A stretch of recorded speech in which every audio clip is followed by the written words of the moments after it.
বন্ধুরা, আজ তোমাদের জন্যে দুষ্টুরানী ব্লগে একেবারে নতুন কড়াকড়ি ভিডিও নিয়ে চলে এলাম। হাই বন্ধুরা, তোমরা সবাই কেমন আছো? আশা করি ভালো আছো। বন্ধুরা, এই গল্পে ডুব দেওয়ার আগেই বলে রাখি, লাইক শেয়ার করতে ভুলবেন না এবং আমাদের ইউটিউব চ্যানেলে এখন থেকে প্রতিদিন দুপুর 2টায় এবং রাত 10টায় ভিডিও দেখতে হলে চ্যানেলটি এখনই সাবস্ক্রাইব করে বন্ধু হয়ে পাশে থেকো। আশা করি শেষ অবধি হেডফোনে মনোযোগ দিয়ে শুনলে ভালো লাগবে। তাহলে চলো শুরু করি। গ্রামের নাম শ্যামপুর। চারপাশে সবুজ ধানক্ষেত, মাঝখানে পাকা রাস্তা, আর রাস্তার ধার দিয়ে টানা কড়ি গাছের সারি। গ্রামের মাঝামাঝি এক টালির চালের বড় বাড়ি, সেখানেই থাকে বৌদি শিউলি। বয়স 30-এর কোঠায়, রং ফর্সা, চোখে বড় কাজল, আর ঠোঁটের কোণে সবসময় এক চোরা হাসি লুকানো। শিউলি এমন মানুষ যাকে দেখলেই মনে হয় কিছু একটা দুষ্টুমি করতে যাচ্ছেন। শিউলির স্বামী গৌতম এক ব্যবসায়ী, প্রায় বাইরে থাকে। সপ্তাহে 1-2 দিন গ্রামে আসে, বাকিটা সময় কলকাতায় ব্যস্ত। তাই শিউলি দিনের বেশিরভাগ সময় কাটায় উঠোনে, রান্নাঘরে বা পাড়ার কারো না কারো বাড়িতে। আর এই ফাঁকেই পাড়ার সব ছেলে, এমনকি বয়স্করাও ওর দিকে চোরাভাবে তাকিয়ে থাকে। শিউলির গায়ের মধ্যে এক অদ্ভুত টান, যেন সে কথা বললেও সেটা খুনসুটি হয়ে যায়। এই গল্পের শুরু হলো বর্ষার এক সকালে। আকাশে কালো মেঘ, হাওয়ায় ভিজে মাটির গন্ধ। পাড়ার ছেলেরা মাঠে ফুটবল খেলছিল, আর সেই মাঠের পাশ দিয়ে বৌদি শিউলি ছাতা হাতে হেঁটে যাচ্ছিল। সাদা শাড়ির আঁচল বাতাসে উড়ছিল, ভিজে চুল গাল বেয়ে ঝরে পড়ছিল কপালে। তখনই বিপ্লব, পাশের বাড়ির এক কলেজ পড়ুয়া, বন্ধুর কাছে ফিসফিস করে বলল, দেখেছিস বৌদি আবার আজকেও এমন করে হাঁটছে যেন আমাদের হার্টবিট বেড়ে যায়। শিউলি সেটা শুনে ফেলল। একটু থেমে চোখ শুরু করে বলল, কি গো বিপ্লব, আমার হাঁটা দেখলেই তোমাদের হার্ট কেমন করে? সবাই হেসে উঠল, আর বিপ্লব লজ্জায় মাথা নিচু করল। কিন্তু বৌদির চোখের সেই চোরা দুষ্টু হাসি ওর মনে এমনভাবে আটকে গেল, যেন দিন শেষেও সেটা চোখে ভাসছে। দিনগুলো গড়িয়ে যেতে লাগল। শিউলি মাঝে মাঝে বিপ্লবকে ইচ্ছে করেই খোঁচা দিত। কলেজে পড়তো, কিন্তু আমাকে দেখলেই তো বইয়ের লাইন গুলিয়ে ফেল। বিপ্লব লজ্জা পেলেও মনে মনে আনন্দ পেত। একদিন দুপুরে প্রবল বৃষ্টি। গৌতম শহরে, বাড়িতে শিউলি একা। তখন পাড়ায় বিদ্যুৎ নেই, চারপাশ অন্ধকার। বিপ্লব ছাতা মাথায় নিয়ে শিউলির বাড়ির পাশ দিয়ে যাচ্ছিল, এমন সময় ডাকে এল, ওরে বিপ্লব, একটু এসে দে তো, রান্নাঘরের দরজা আটকে গেছে, খুলে দিবি? বিপ্লব ভিজে কাপড়ে রান্নাঘরে ঢুকতেই শিউলির চুল ভিজে গলায় লেগে আছে, হাতে শাড়ির আঁচল দিয়ে চুল মুছছে। দরজা খুলে দিয়ে বিপ্লব বেরোতে যাচ্ছিল, তখন শিউলি মিষ্টি গলায় বলল, ধন্যবাদ গো, তুমি না থাকলে আজ তো আমি ভিতরে আটকে যেতাম। বিপ্লব কিছু বলার আগেই বাইরে বজ্রপাত, আর শিউলি অল্প ভয় পেয়ে তার হাতে হাত রাখল। সেই মুহূর্তে বিপ্লবের বুকের ধুকপুকানি যেন দ্বিগুণ হয়ে গেল। বর্ষার সেই দিনের পর থেকে বিপ্লবের মনে যেন এক অদ্ভুত অস্থিরতা ঢুকে গেছে। আগে যাকে শুধু পাড়ার বড় বৌদি বলে ভাবত, এখন তাকে দেখলেই বুকের ভেতর ঢেউ খেলে যায়। কিন্তু সে নিজের মনে এই অনুভূতির ব্যাখ্যা খুঁজে পায় না। সেদিনের মতো বৃষ্টি তখনও চলছে। পরদিন বিকেলে স্কুল থেকে ফিরে বিপ্লব উঠোনে বসে বই পড়ছিল। হঠাৎ পেছন থেকে চেনা গলার ডাক, এই যে সাহেব, পড়াশোনা হচ্ছে তো? বিপ্লব তাকিয়ে দেখে শিউলি দাঁড়িয়ে, হাতে এক বাটি মুড়ি আর নারকেলের নাড়ু, চোখে সেই চিরচেনা দুষ্টু হাসি। আমি ভাবলাম, তুমি তো সেদিন এত কষ্ট করে দরজা খুলে দিয়েছিলে, আজ তোমাকে একটু পুরস্কার দিই। বিপ্লব লাজুক হেসে বলল, আহা, এর জন্য আবার পুরস্কারের দরকার ছিল নাকি? শিউলি বসল সামনের চেয়ারে, মুড়ির বাটি ওর দিকে বাড়িয়ে দিয়ে বলল, খা, কিন্তু সাবধানে, আমি কিন্তু গুনে দিয়েছি। বিপ্লব অবাক হয়ে জিজ্ঞেস করল, গুনে দিয়েছ মানে? শিউলি হেসে ফিসফিস করে বলল, কারণ আমি চাই না তুমি আমার চেয়ে বেশি খেয়ে ফেলো। আমারও তো ভাগ আছে। দুজনেই একসঙ্গে মুড়ি খেতে লাগল। মাঝে মাঝে চোখে চোখ পড়ছে, আর হাওয়া যেন ভারী হয়ে আসছে। বাইরে তখন সূর্যের আলো ফোটে, আবার মেঘ ঢেকে দেয়, ঠিক যেন এই দুজনের মনের অবস্থা। এরপর শিউলি বলল, আচ্ছা বিপ্লব, তোমার কলেজের মেয়েরা কি তোমাকে খুব পছন্দ করে? না গো, আমি কারো কাছে খুব জনপ্রিয় না। মিথ্যে বলো না, তোমাকে দেখলেই বোঝা যায় কারো না কারো মন তুমি চুরি করছো। বিপ্লব কিছু বলার আগেই শিউলি ধীরে ধীরে দাঁড়িয়ে উঠল, তারপর গেটের দিকে হাঁটতে হাঁটতে বলল, আচ্ছা, কাল সকালে একটু আগে বেরোবে তো? আমি হাটে যাব, তোমাকে এক কাজ দিতে চাই। বিপ্লব কিছু বুঝে ওঠার আগেই শিউলি চলে গেল, রেখে গেল একগাদা প্রশ্ন আর বুকের মধ্যে এক অদ্ভুত টান। রাতের দিকে বিপ্লব বিছানায় শুয়ে শুয়ে ভাবতে লাগল, বৌদি হাটে গিয়ে তাকে কি কাজ দিতে পারে? শুধু কি বাজারের ঝুড়ি ধরিয়ে দেবে নাকি আরও কিছু? কিন্তু মনে মনে ও জানে শিউলির কথা মানেই কোনো না কোনো খুনসুটি আছে। পরদিন সকালে ঠিকই বিপ্লব বেরোল আগেভাগে। গেটের কাছে দাঁড়িয়েই দেখে শিউলি সবুজ শাড়ি পরে, মাথায় হালকা ওড়না দিয়ে বেরোচ্ছে। মুখে মিষ্টি হাসি, হাতে ছোট ঝুড়ি। চলো, তবে আজ কিন্তু তোমার হাঁটার গতি আমার সঙ্গে মেলাতে হবে। হাটে যাওয়ার পথে শিউলি কখনো পাকা রাস্তা ছেড়ে ধানক্ষেতের আল দিয়ে হাঁটে, কখনো হঠাৎ থেমে একটা ফুল গাছ থেকে ছিঁড়ে নেয়। বিপ্লব দেখছিল আর ভাবছিল, এই নারী যেন সারাক্ষণ খেলছে, কখনো বাতাসের সঙ্গে, কখনো মানুষের সঙ্গে। হাটে পৌঁছে শিউলি হঠাৎ বিপ্লবকে বলল, তুমি এখানে দাঁড়াও, আমি ভেতরে যাচ্ছি। আর কেউ কিছু জিজ্ঞেস করলে বলবে, আমি তোমার ছোট কাকিমা। বিপ্লব অবাক হলেও কিছু বলল না। মিনিট খানেক পর শিউলি ফিরে এল, হাতে কয়েকটা থলে। ধরো, এগুলো খুব ভারী, একা বয়ে নিয়ে যেতে পারবো না। পথে ফেরার সময় ওরা দুজনই চুপ। শুধু মাঝে মাঝে শিউলির কাঁধ ছুঁয়ে যাচ্ছিল বিপ্লবের হাত, আর সেই স্পর্শে যেন বুকের ভেতর আবার সেই অচেনা ধুকপুকানি শুরু হচ্ছিল। বাড়ি এসে শিউলি হাসি মুখে বলল, ধন্যবাদ গো, আজ তো তুমি না থাকলে এত কিছু আনাই যেত না। বিপ্লব কিছু বলার আগেই শিউলি ফিসফিস করে বলল, আর হ্যাঁ, কাল বিকেলে কিন্তু তোমাকে একটা গোপন কথা বলবো। সকাল থেকেই বিপ্লবের মনটা অস্থির। শিউলি বৌদি গতকাল বলেছে বিকেলে একটা কি গোপন কথাই বলবে। কিন্তু সেটা কি হতে পারে? যতই ভাবছি ততই মাথায় হাজারটা সম্ভাবনা ভিড় করছে। কলেজ থেকে ফিরেই সোজা বাড়ি যায়নি বিপ্লব। বারান্দায় দাঁড়িয়ে শিউলির উঠোনের দিকে তাকিয়েছিল। শিউলি তখন ধোয়া কাপড় রোদে শুকোতে দিচ্ছিল। সাদা শাড়ি, খোলা চুল আর কপালে হালকা ঘামের ঝিলিক, বিপ্লবের বুকের ভেতর যেন অকারণে ধুকপুক শুরু হলো। শিউলি হঠাৎ তাকিয়ে হাসল। কি রে, এত দূর থেকে উকি মারছিস কেন? ভেতরে আয় না। বিপ্লব একটু লজ্জা পেলেও ভেতরে ঢুকল। উঠোনের মাটির গন্ধ, রোদে শুকোতে দেওয়া কাপড়ের ফাঁক দিয়ে উড়ে আসা হাওয়া, আর শিউলির মিষ্টি গলার সুর, সব মিলে যেন চারপাশ অন্যরকম লাগছে। বৌদি চায়ের কাপ এগিয়ে দিয়ে বলল, আজ কিন্তু চা আমি নিজের হাতে বানিয়েছি, দোকানের মতো নয়। বিপ্লব কাপ হাতে নিতেই শিউলি ফিসফিস করে বলল, আর এই চা খাওয়ার পর তবেই বলবো সেই গোপন কথা। বিপ্লব মনের মধ্যে ভাবল, এই মহিলা কি ইচ্ছে করেই এমন করে আমাকে কৌতূহলে পুড়িয়ে রাখছে। চা শেষ হতেই শিউলি ধীরে ধীরে উঠে দাঁড়াল, তারপর বারান্দার দিকে এগিয়ে গিয়ে দরজাটা আস্তে করে ভেজিয়ে দিল। বিপ্লবের বুকের ভেতর ঢং ঢং করে শব্দ উঠল। শিউলি চেয়ারে বসে বলল, শোনো বিপ্লব, আমার কথা বাইরের কাউকে বলা যাবে না। কেউ জানতে পারলে কিন্তু আমি বিপদে পড়ব। বলো না বৌদি, আমি কাউকে বলবো না। শিউলি খানিকক্ষণ চুপ করে রইল, তারপর গলায় হালকা হাসি এনে বলল, আমার একটা শখ আছে যা আমি কাউকে বলতে পারিনি। গ্রামের সবাই হাসবে বলে ভয় পাই। কেমন শখ? আমি গোপনে গান লিখি, কিন্তু সেটা শুধু কারো বিশেষ কণ্ঠে শুনতে চাই।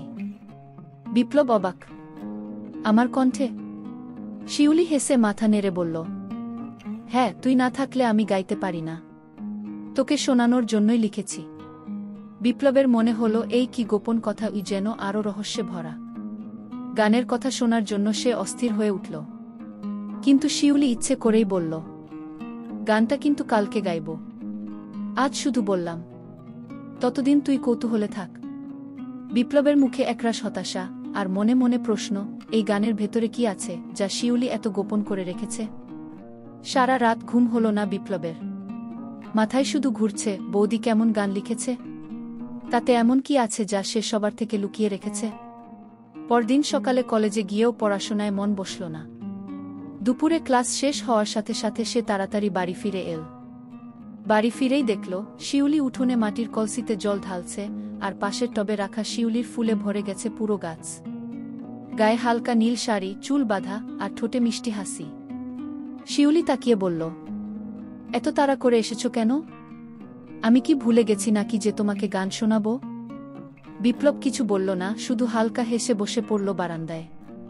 শিউলি ভেতরে গিয়ে একটা খাতার পাতা ছিঁড়ে নিয়ে এল।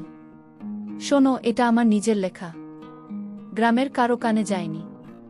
তুমি প্রথম শুনবে। তারপর হালকা গলায় গাইতে শুরু করল। দূরের পথের সাথী তুমি, কাছে এসে চুপটি করে দাঁড়াও। বাতাসে ভাষা কথাগুলো কানে কানে শোনাওই। বিপ্লব প্রথমে গানের সুরে ডুবে গেল, কিন্তু কথাগুলো যত শুনছে তত মনে হচ্ছে এ যেন শুধু গান নয়, বরং এক অদৃশ্য বার্তা। গানের মাঝে শিউলি কয়েকবার চোখ তুলে তাকালো, এমন দৃষ্টিতে যা যেন কিছু বলতে চাইছে, কিন্তু মুখে বলছে না। গান শেষ হতেই বিপ্লব চুপচাপ বসে রইল। শিউলি মুচকি হেসে বলল, কি হলো? ভালো লাগেনি নাকি? না গো, ভালো লেগেছে। শুধু মনে হচ্ছে এই গানের মধ্যে কিছু লুকানো আছে। শিউলি এক চোখ টিপে বলল, থাকতে পারে, আবার নাও থাকতে পারে। তারপর হঠাৎ দাঁড়িয়ে উঠে খাতাটা ভাঁজ করে পকেটে ঢুকিয়ে দিল বিপ্লবের হাতে। এটা তোর কাছে থাকবে, তবে শর্ত আছে, আমার অনুমতি ছাড়া কাউকে শোনানো যাবে না। বিপ্লব মাথা নাড়ল, কিন্তু তার মন তখনও কাঁপছে। এই গান, এই চোখের ভাষা, আর বৌদির এই রহস্যময় হাসি, সব মিলে তার ভেতরে যেন এক অদ্ভুত আগুন জ্বলে উঠেছে। বাড়ি ফেরার পথে আকাশে কালো মেঘ জমছে, হাওয়ায় বৃষ্টির গন্ধ। বিপ্লব জানে না এই বৃষ্টি শুধু প্রকৃতির, নাকি তার নিজের মনের ভেতরও শুরু হতে যাচ্ছে এক দীর্ঘ বর্ষা। সেই রাতে খাতা নিয়ে বসেছিল বিপ্লব। শিউলির লেখা গান বারবার পড়তে পড়তে মনে হচ্ছিল কিছু শব্দ যেন অদ্ভুতভাবে সাজানো। দূরের পথের সাথী তুমি, কাছে এসে চুপটি করে দাঁড়াও। বাতাসে ভাষা কথাগুলো কানে কানে শোনাও। কিছু লাইন একসাথে পড়লে এমন ছবি ভেসে ওঠে, যেন শিউলি আসলে নিজের মনের কথা লুকিয়ে বলছে, কাছে আসার ইঙ্গিত, কিন্তু চারপাশে লোকের ভয়। পরের দিন দুপুরে বিপ্লব সেই খাতা হাতে নিয়ে শিউলির বাড়ি গেল। বৌদি রান্নাঘরে ভাত নামাচ্ছিল। কি রে, এত সকালে? শিউলি প্রশ্ন করল, কিন্তু তার চোখে এক ধরনের কৌতূহল ছিল। বৌদি, তোমার গানটা শুধু গান নয়, তাই তো? শিউলি থমকে দাঁড়ালো, তারপর মুচকি হেসে বলল, তুই খুব বুদ্ধিমান বিপ্লব, কিন্তু সব কথা এখন বলা যাবে না। কিছু কথা সময়ের অপেক্ষা করে। বিপ্লব খাতাটা টেবিলে রেখে বলল, আমি শুধু এটুকু জানতে চাই, এই গানটা কাকে উদ্দেশ্য করে লেখা? শিউলি একবারে চোখের দিকে তাকালো। সেই দৃষ্টিতে ছিল উষ্ণতা, ছিল চ্যালেঞ্জ, আবার ছিল ভয়ও। যাকে উদ্দেশ্য করে লেখা, সে যদি নিজে বুঝে নেয়, তাহলে আলাদা করে বলার দরকার হয় না। বিপ্লবের বুকের ভেতর ধক করে উঠল। যেন সেই উত্তরটা দেওয়া হলো, আবার কিছুই বলা হলো না। ঠিক তখনই বাইরে হঠাৎ ঝড়ো হাওয়া বইতে শুরু করল। শিউলি জানালা বন্ধ করতে গিয়ে বলল, আচ্ছা, আজ সন্ধ্যায় ছাদে যাস তো? তখন হয়তো আরও কিছু বলা যাবে। বিপ্লব মাথা নেড়ে রাজি হয়ে গেল, কিন্তু তার ভেতরে তখন হাজারো প্রশ্নের ঢেউ। সন্ধ্যা নামার অপেক্ষা যেন সহ্য হচ্ছে না। সন্ধ্যার আকাশ যেন সারাদিন ধরে জমে থাকা অপেক্ষার মতো ভারী হয়ে উঠেছিল। পশ্চিম দিক থেকে কালো মেঘের দল এগিয়ে আসছিল, আর বিদ্যুৎ চমকাচ্ছিল মাঝে মাঝে। বিপ্লব ঠিক সময়েই ছাদে উঠে এলো। দূরে গ্রামের গাছপালার মাথা ঝড়ের হাওয়ায় দুলছে। ছাদের কোণে দাঁড়িয়ে ছিল শিউলি, হালকা হলুদ শাড়ি, চুল খোলা, আর হাতে এক কাপ ধোয়া ওঠা চা। এসেছ? শিউলির কণ্ঠে ছিল যেন আগেই জানা থাকার সুর। বিপ্লব কিছু না বলে তার পাশে গিয়ে দাঁড়াল। হাওয়া এত তীব্র ছিল যে শিউলির খোলা চুল মাঝে মাঝে বিপ্লবের মুখে ছুঁয়ে যাচ্ছিল। সেই স্পর্শে যেন বুকের ভেতর ঢেউ খেলছে। হঠাৎ শিউলি বলল, এই গানটার লাইনটা মনে আছে?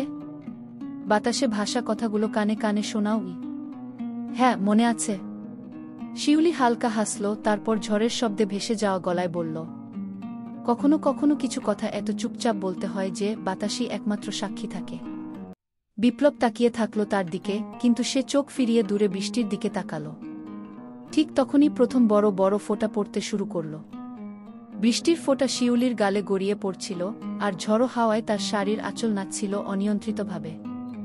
বিপ্লব এক ধাপ কাছে গিয়ে চুপচাপ দাঁড়িয়ে রইল, কোনো কথা নয়, শুধু উপস্থিতি। শিউলি কোনো আপত্তি করল না, শুধু হালকা করে বলল, ঝড় থামলে হয়তো অনেক কিছু বদলে যাবে। বৃষ্টি বাড়তে লাগল। বিদ্যুৎ চমকিয়ে পুরো ছাদ আলোকিত করে আবার অন্ধকারে ঢেকে ফেলল। সেই মুহূর্তে দুজনের নীরবতা যেন হাজার কথার থেকেও গভীর হয়ে উঠল। ঝড় ধীরে ধীরে থেমে এসেছে।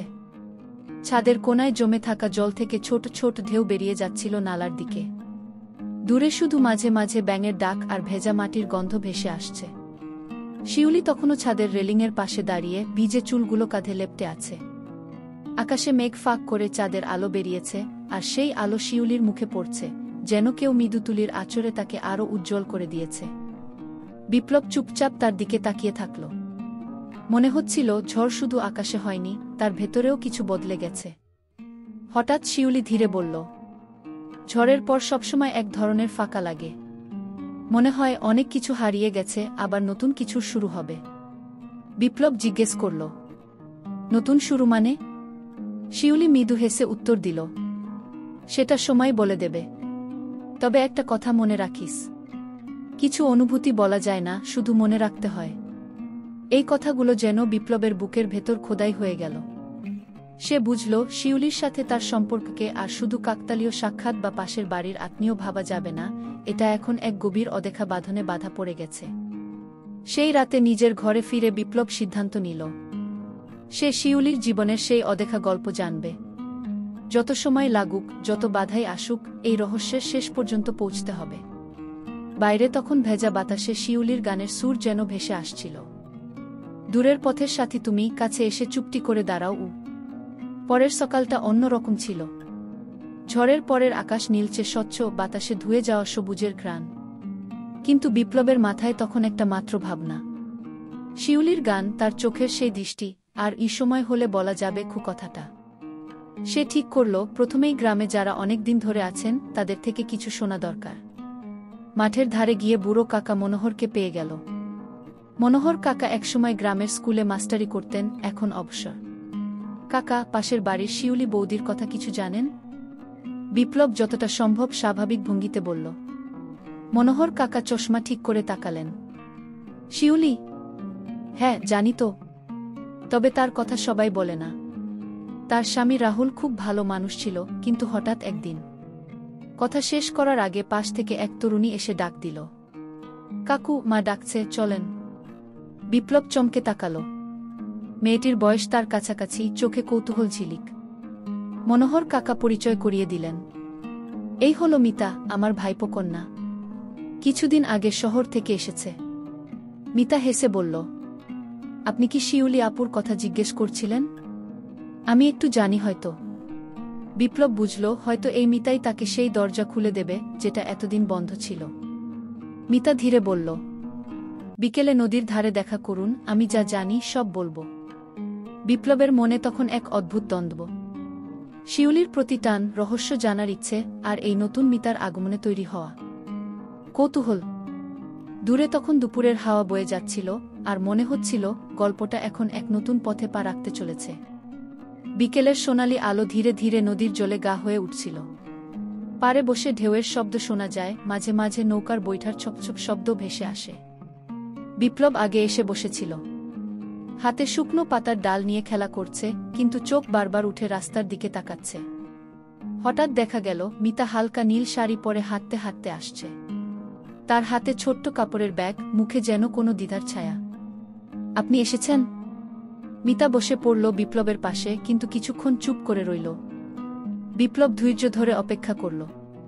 অবশেষে মিতা বলল, শিউলি আপুর জীবন সহজ ছিল না। আপনি জানেন কি, উনি একসময় শহরে পড়াশোনা করতেন, খুব ভালো গাইতেন। কলেজে এক প্রতিযোগিতায় রাহুলদার সাথে আলাপ, পরে বিয়ে। বিপ্লব চুপ করে শুনছিল। মিতা একটু থেমে আবার বলল, কিন্তু বিয়ের 3 বছরের মাথায় রাহুলদা এক দুর্ঘটনায় মারা যান। অনেকেই বলে সেটা স্রেফ দুর্ঘটনা ছিল না। বিপ্লব চমকে তাকাল। মানে? মিতা দীর্ঘশ্বাস ফেলল। আমি ঠিক সব জানি না। তবে শিউলি আপু তখন থেকেই একা হয়ে যান। গ্রামের মানুষ সহানুভূতি দেখালেও পেছনে অনেক কথা বলেছে। তাই উনি বেশি কারো সাথে মিশেন না। নদীর ঢেউয়ের শব্দ যেন আরও গভীর হয়ে উঠল। বিপ্লব অনুভব করল, এই গল্পের ভেতরে আরও অনেক অদেখা স্তর আছে, আর সে এখন মাত্র প্রথম পর্দাটা তুলেছে। মিতা হালকা হেসে বলল, আপনি যদি সত্যিটা জানতে চান, তবে আপনাকে ধৈর্য ধরতে হবে। শিউলি আপু সহজে মন খোলেন না। বিপ্লব মনে মনে ঠিক করল, সে থামবে না। যত সময় লাগুক, শিউলির সেই গোপন জগতে প্রবেশ করবেই। সেদিন রাতে আকাশে মেঘ জমেছিল, কিন্তু বৃষ্টি নামেনি।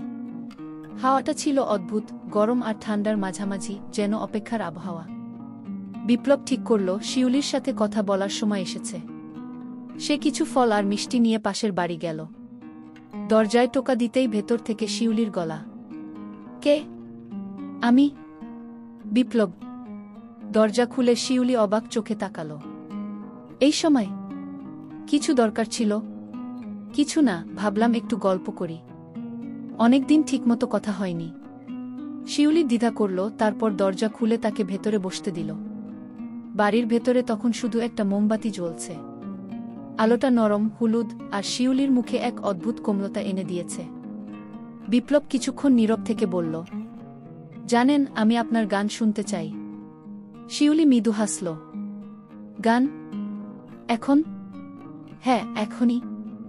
বাইরে মেঘ আছে, বাতাস আছে।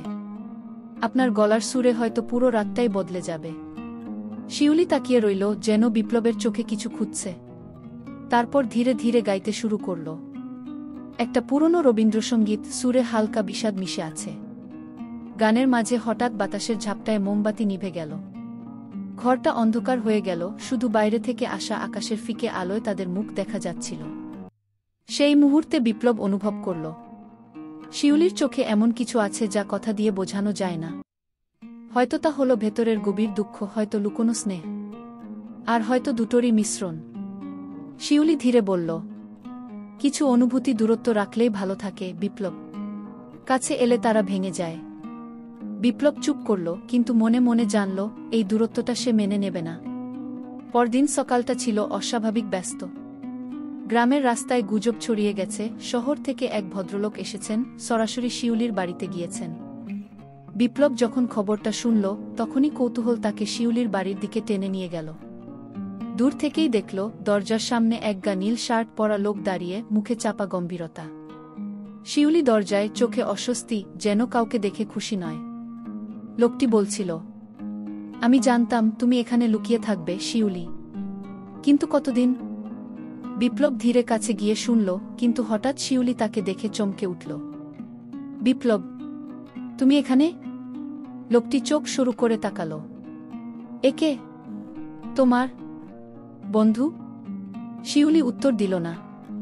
পরিবেশটা হঠাৎ ভারী হয়ে উঠল। লোকটি ঠান্ডা স্বরে বলল, আমি বিকেলে আবার আসব, তখন কথা বলবো। সে চলে যেতেই বিপ্লব জিজ্ঞেস করল, উনি কে? শিউলি কিছুক্ষণ চুপ থেকে বলল, অতীতের কেউ, যার সঙ্গে আবার দেখা হওয়ার কথা আমি চাইনি। বিপ্লবের মনে প্রশ্নের ঝড় শুরু হল। শিউলির এই অতীত কি তার জীবনের সব রহস্যের চাবি, নাকি এটা আরও গভীর জটিলতা তৈরি করবে? বাইরে তখন মেঘ জমতে শুরু করেছে, আর বিপ্লব বুঝল শিউলির জীবনে এবার সত্যিই ঝড় আসছে। বিকেলের আকাশ কালো মেঘে ঢেকে গেছে। দূরে বিদ্যুৎ ঝলসে উঠছে, যেন প্রকৃতিও জানে আজ কিছু গুরুত্বপূর্ণ ঘটতে যাচ্ছে। বিপ্লব শিউলির বাড়ির পাশে দাঁড়িয়েছিল যখন শহরের সেই ভদ্রলোক আবার এলেন। তার হাতে কালো চামড়ার ফাইল, মুখে দিতা। শিউলি দরজার কাছে গিয়ে ধীর স্বরে বলল, কি চান আপনি? ভদ্রলোক শান্ত গলায় বললেন, শুধু সত্যিটা বলতে। তুমি আমাকে ভুলে যেতে চাও, বুঝতে পারি, কিন্তু কিছু সত্য ভুলে গেলে বিপদ হবে। বিপ্লব বুঝল এখানে তার উপস্থিতি লুকিয়ে রাখার দরকার নেই। সে ভেতরে ঢুকে বলল, আমি জানার অধিকার রাখি শিউলি। শিউলি চোখ নামিয়ে রাখল। ভদ্রলোক ফাইল খুলে কয়েকটি কাগজ বের করলেন। এগুলো রাহুলের মৃত্যুর তদন্ত রিপোর্ট। অফিসিয়ালি দুর্ঘটনা বলা হলেও প্রমাণ আছে এটা পরিকল্পিত ছিল। বিপ্লব স্তব্ধ হয়ে গেল। পরিকল্পিত? কিন্তু কে? ভদ্রলোক কাগজ নামিয়ে শিউলির দিকে তাকালেন। তুমি জানো শিউলি, আর তোমার নীরবতাই আসল রহস্য। শিউলির হাত কেঁপে উঠল, কিন্তু সে কিছু বলল না। বাইরে তখন বৃষ্টি শুরু হয়ে গেছে, মেঘগর্জন যেন ঘরের ভেতরের নীরবতাকে ভেঙে দিচ্ছে। বিপ্লব বুঝল এবার সে পিছু হটতে পারবে না। শিউলিকে এই অন্ধকার অতীত থেকে টেনে বের করতেই হবে, যদিও তাতে তাদের দুজনের জীবন বদলে যায়। বৃষ্টির শব্দে পুরো গ্রাম ঢেকে গেছে। শিউলির বাড়ির ভেতর এক অদ্ভুত নীরবতা, শুধু জানালায় বৃষ্টির ফোঁটা টুপটাপ পড়ছে। বিপ্লব কাগজগুলো হাতে নিয়ে শিউলির দিকে তাকালো। তুমি জানো কে করেছে এটা? তবুও চুপ করে আছো কেন? শিউলি কিছুক্ষণ স্থির চোখে বৃষ্টি দেখল, তারপর ধীরে বলল, কারণ সেই মানুষটা আমার খুব কাছের। এতটাই কাছের যে তাকে ফাঁসানো মানে নিজের অর্ধেক জীবন ধ্বংস করা। বিপ্লব হতভম্ব। এত কাছের মানে? শিউলি কোনো উত্তর দিল না। সে চুপচাপ উঠল, রান্নাঘরের দিকে গেল, আরেকটা মোমবাতি জ্বালালো। আলোতে তার চোখে জল ঝিকমিক করছে, কিন্তু ঠোঁটে এক অদ্ভুত দ্বিধা। ভদ্রলোক হঠাৎ বললেন, তুমি জানো, যতদিন তুমি নীরব থাকবে ততদিন সেই অপরাধী মুক্ত থাকবে। শিউলি আস্তে হাসল। মুক্ত থাকবে, কিন্তু আমি শান্তিতে ঘুমোতে পারব। কারণ তার প্রতি আমার একসময়কার ভালোবাসা এখনো পুরোপুরি মরে যায়নি। বিপ্লবের বুকের ভেতর কেমন যেন চাপা আগুন জ্বলে উঠল। সে বুঝল, শিউলি শুধু অতীতের বাঁধনে বাধা নয়, তার ভেতরে একটা গভীর দ্বন্দ্ব চলছে, যা না ভাঙলে তারা কেউই মুক্তি পাবে না। বাইরে তখন বৃষ্টির গতি আরও বেড়ে গেছে, যেন প্রকৃতিও জানে এই গল্প এখনো শেষ হওয়ার নয়। বৃষ্টি থেমে গেলেও আকাশে মেঘের ভার রয়ে গেছে। শিউলির বাড়ির ভেতর মোমবাতির আলোয় বিপ্লব দাঁড়িয়ে আছে, মনে একটাই কথা, আজ আর চুপ থাকা যাবে না। সে ধীরে শিউলির কাছে গেল। তুমি যতদিন অতীতের শৃঙ্খলে বাধা থাকবে ততদিন কেউ তোমাকে সুখী করতে পারবে না। শিউলি মাথা ঘুরিয়ে তাকাল। তার চোখে ক্লান্তি, কিন্তু কোথাও একটা নরম স্পর্শও আছে। সুখের কথা বলো না, বিপ্লব। সুখ আমার জীবনে অতিথি হয়ে এসেছিল, তারপর। বিপ্লব কথা কেটে বলল, আমি অতিথি হয়ে আসিনি শিউলি। আমি থাকতেই চাই। এই প্রথমবার শিউলি কিছুটা কেঁপে উঠল। তার ঠোঁট কাঁপছে, যেন কিছু বলবে, কিন্তু ঠিক সেই মুহূর্তে দরজায় জোর ধাক্কা পড়ল। ভদ্রলোক ফিরে এসেছে, মুখে আতঙ্ক। বিপ্লব, শিউলি। সময় নেই।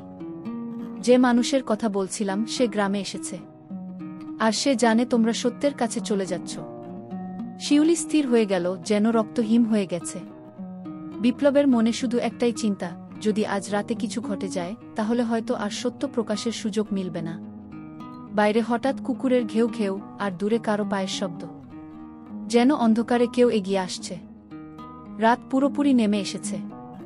মোমবাতির আলোয় শিউলির মুখ ফ্যাকাশে, আর বিপ্লব দরজার কাছে দাঁড়িয়ে হাত শক্ত করে ধরা। বাইরের পায়ের শব্দ ধীরে ধীরে স্পষ্ট হয়ে উঠছে। ভদ্রলোকের কণ্ঠে চাপা সতর্কতা। ও এসেছে, সাবধান। হঠাৎ দরজা ঠেলে এক লম্বা, কালো শাল গায়ে দেওয়া মানুষ ঢুকল। তার চোখে ঠান্ডা দৃষ্টি, কিন্তু ঠোঁটে হালকা বিদ্রুপের হাসি। অনেকদিন পর দেখা, শিউলি।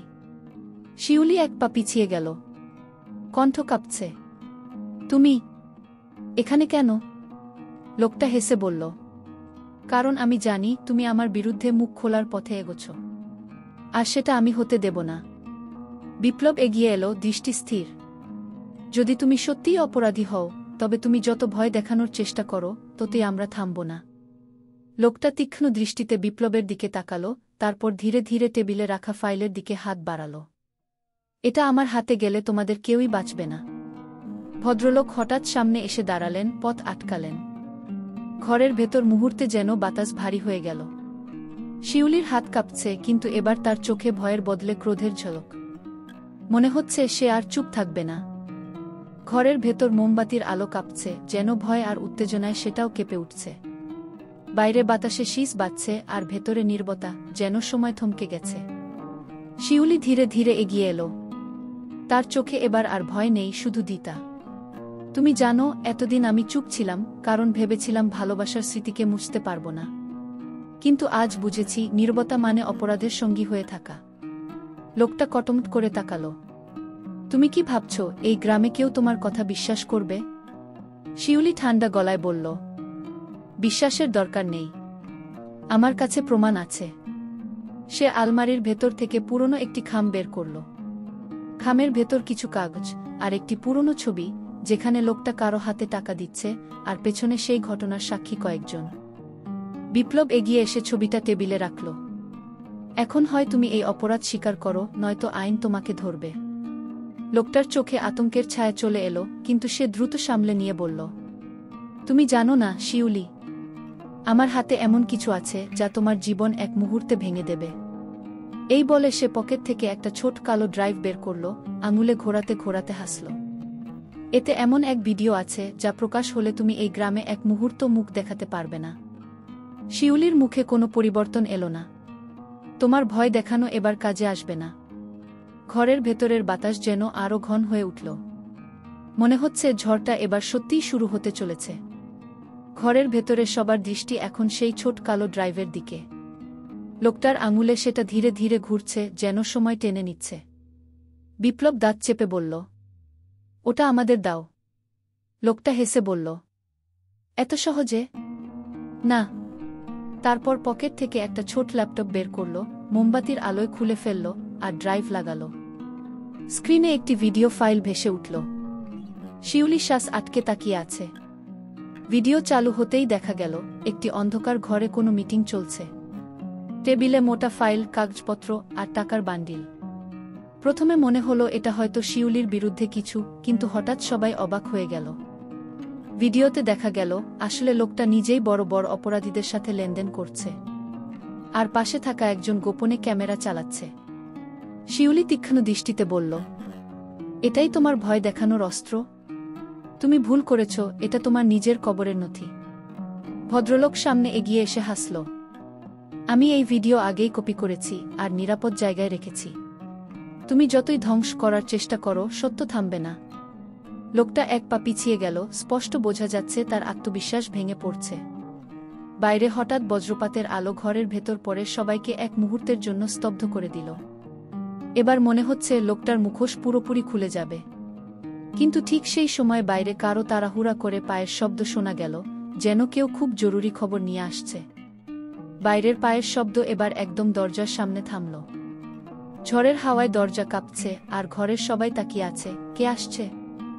দরজা খুলতেই দেখা গেল গ্রামের ডাকপিয়ন কাশেমদা ভেজা কাপড়ে হাঁপাতে হাঁপাতে দাঁড়িয়ে। তার মুখে ভয় আর তাড়াহুড়ো মিশে আছে। শিউলি, তোমার নামে একটা সরকারি নোটিশ এসেছে। খুব গোপনীয়, আমি হাতে দিলাম। সবাই অবাক হয়ে খামের দিকে তাকাল। বিপ্লব খাম খুলে পড়তে শুরু করল। আপনার নামে দায়ের করা পুরনো মামলা নতুন প্রমাণের কারণে পুনরায় তদন্তের নির্দেশ দেওয়া হল। শিউলি হতভম্ব। মামলা? কোনো মামলা? ভদ্রলোক ঠোঁটে এক চিলতে হাসি টেনে বলল, দেখেছ, আমি বলেছিলাম আমার হাতে এমন কিছু আছে যা তোমাকে ভেঙে দেবে। কিন্তু বিপ্লব শান্ত গলায় বলল, এই নোটিশে তোমার নাম আছে ঠিকই, কিন্তু মামলার আসল অভিযুক্ত হিসেবে এখানে লেখা আছে এই ভদ্রলোকের নাম। ঘরের ভেতর মুহূর্তে যেন বজ্রপাত হল।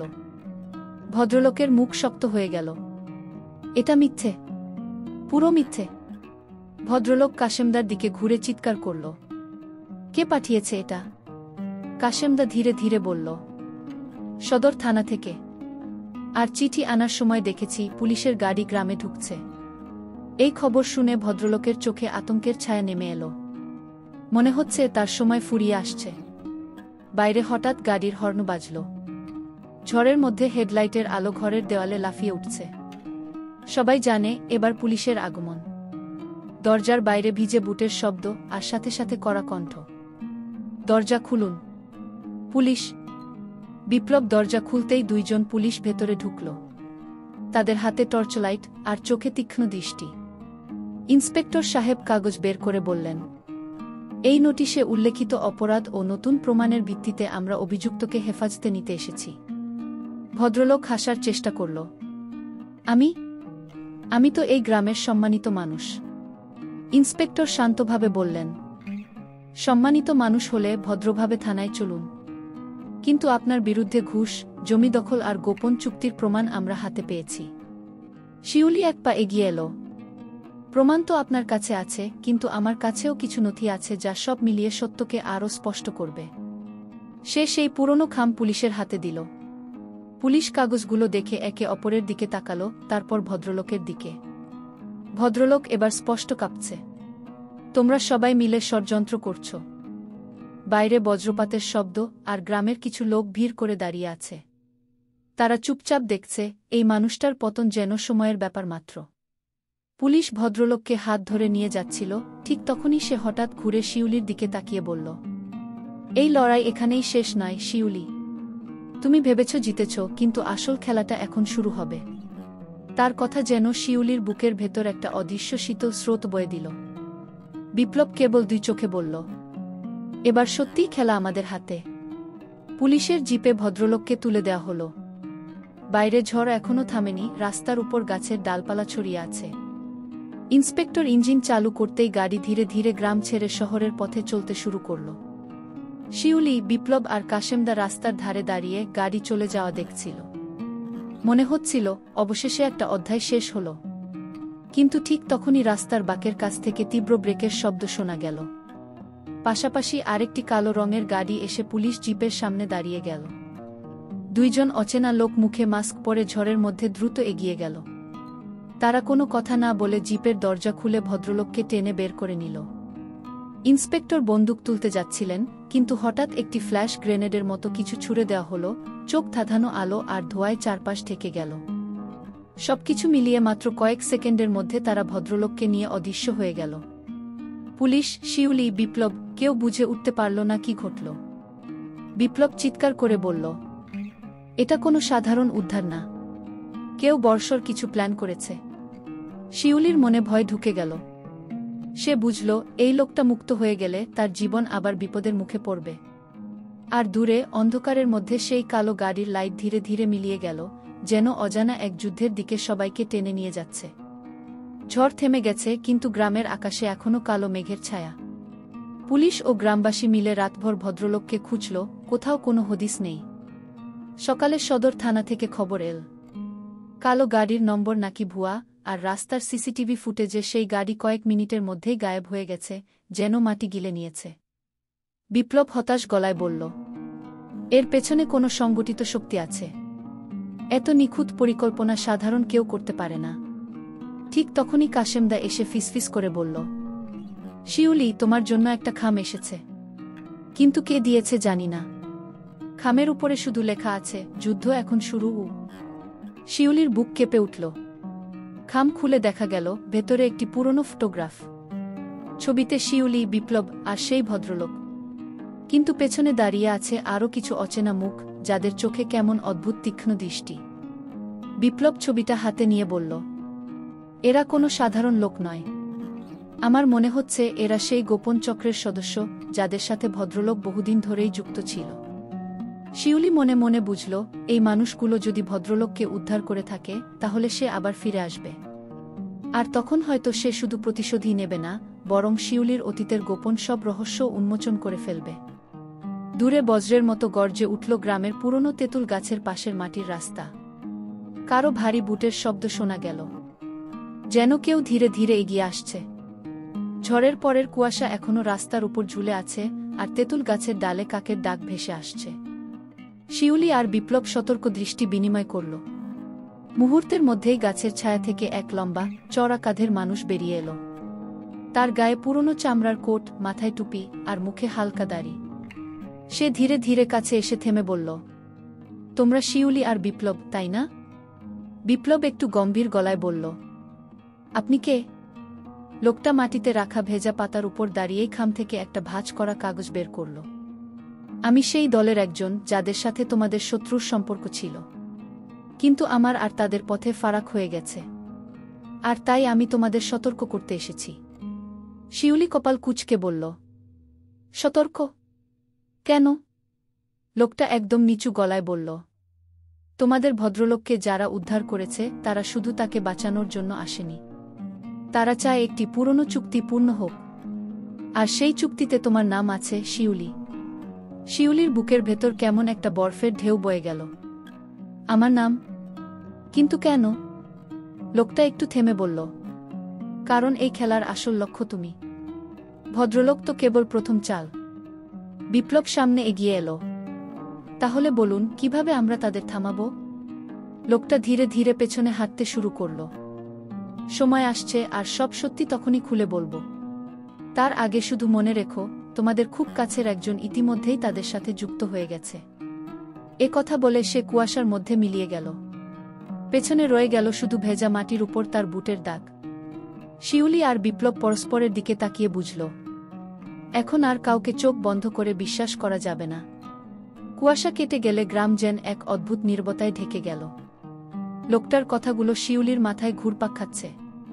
তোমাদের খুব কাছের একজন ইতিমধ্যেই তাদের সাথে যুক্ত হয়ে গেছে কি? বিপ্লব গম্ভীরভাবে বলল, শিউলি, এখন থেকে আমরা প্রত্যেককে লক্ষ্য করব। আচরণ, কথা, এমনকি চোখের ভাষাও। শিউলি হালকা কাপা গলায় বলল, কিন্তু এভাবে তো সবার উপর সন্দেহ তৈরি হবে। ঠিক সেটাই চাই, বিপ্লব উত্তর দিল। সত্যিকারের বিশ্বাসঘাতক নিজেকে আড়াল করতে গিয়ে ভুল করবে। দুজন প্রথমে গেল কাশেমদার কাছে। সে তাদের জন্য চা বানাচ্ছিল, কিন্তু চোখে মুখে ক্লান্তি স্পষ্ট। তোমরা এই ঝামেলায় কেন জড়ালে? গ্রাম ছোট, খবর দূরে যায় না ভেবে লাভ নেই। কাশেমদার কণ্ঠে কেমন যেন চাপা বিরক্তি। তারপর তারা গেল শিউলির পাড়ার অন্য দুই প্রতিবেশীর কাছে। একজন বলল সে কিছু জানে না, কিন্তু অদ্ভুতভাবে বারবার সেই ভদ্রলোকের প্রসঙ্গ এড়িয়ে যাচ্ছিল। অন্যজন আবার খুব বেশি তথ্য জানে বলেও দাবি করল, অথচ কোনো প্রমাণ দেখাতে পারল না। বিকেলে শিউলি আর বিপ্লব পুকুর পাড়ের পাশে বসে আলোচনা করছিল। হঠাৎ শিউলির ফোনে একটি অজানা নম্বর থেকে মেসেজ এল। তুমি যতই খুঁজো, বিশ্বাসঘাতক তোমার ছায়ার চেয়েও কাছে গু। শিউলির হাত কেঁপে উঠল। সে বিপ্লবকে মেসেজটা দেখাল।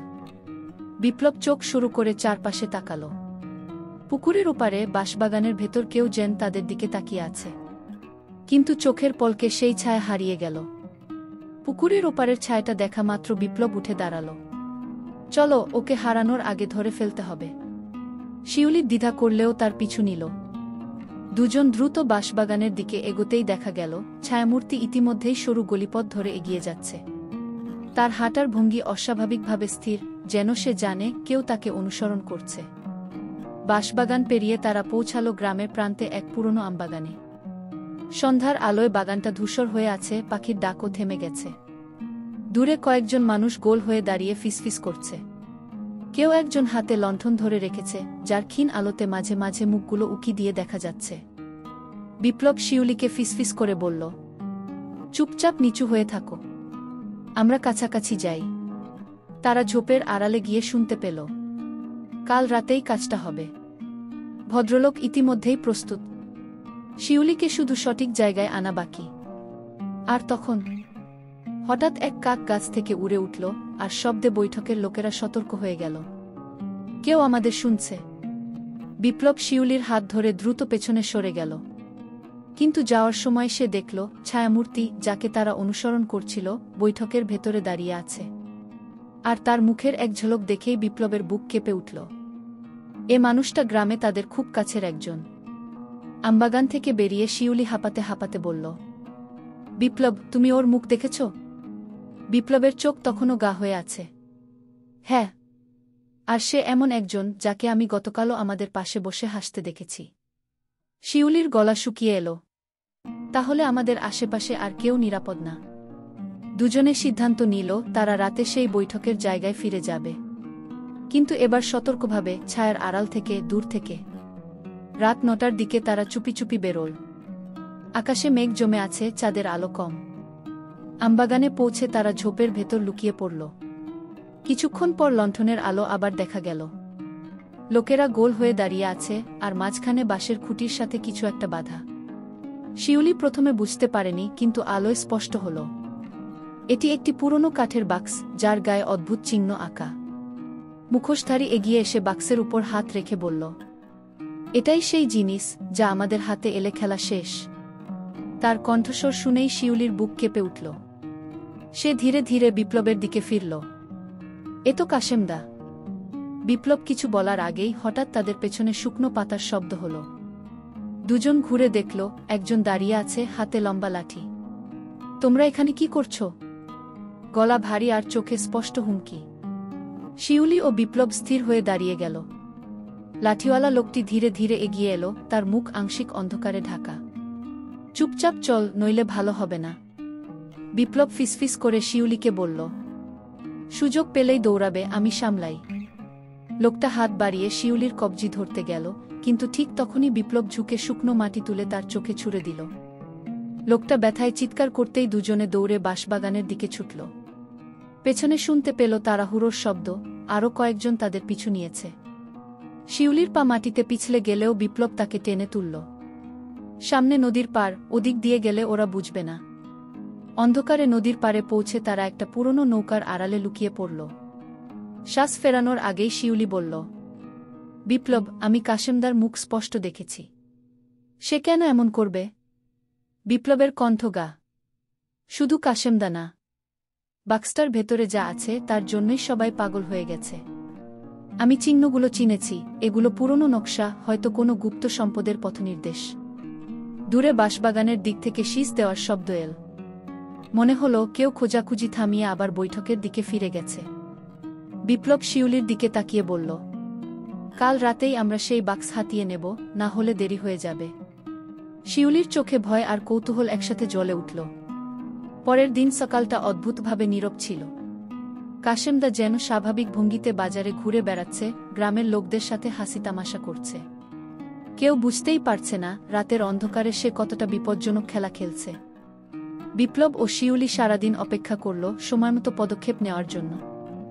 রাত গভীর হলে তারা চুপিসারে আমবাগানের দিকে রওনা দিল। মেঘে চাঁদ ঢাকা, হালকা বাতাসে পাতার ফাঁকে ফাঁকে অদ্ভুত শব্দ হচ্ছে। বিপ্লব শিউলিকে বলল, মনে রেখো, শব্দ করো না। বাক্সটা পেলে সোজা নদীর ধারে চলে যাব। বাগানের ভেতরে ঢুকে তারা দেখল বৈঠকের জায়গা ফাঁকা। শুধু মাঝখানে বাঁশের খুঁটির সাথে বাঁধা সেই কাঠের বাক্স।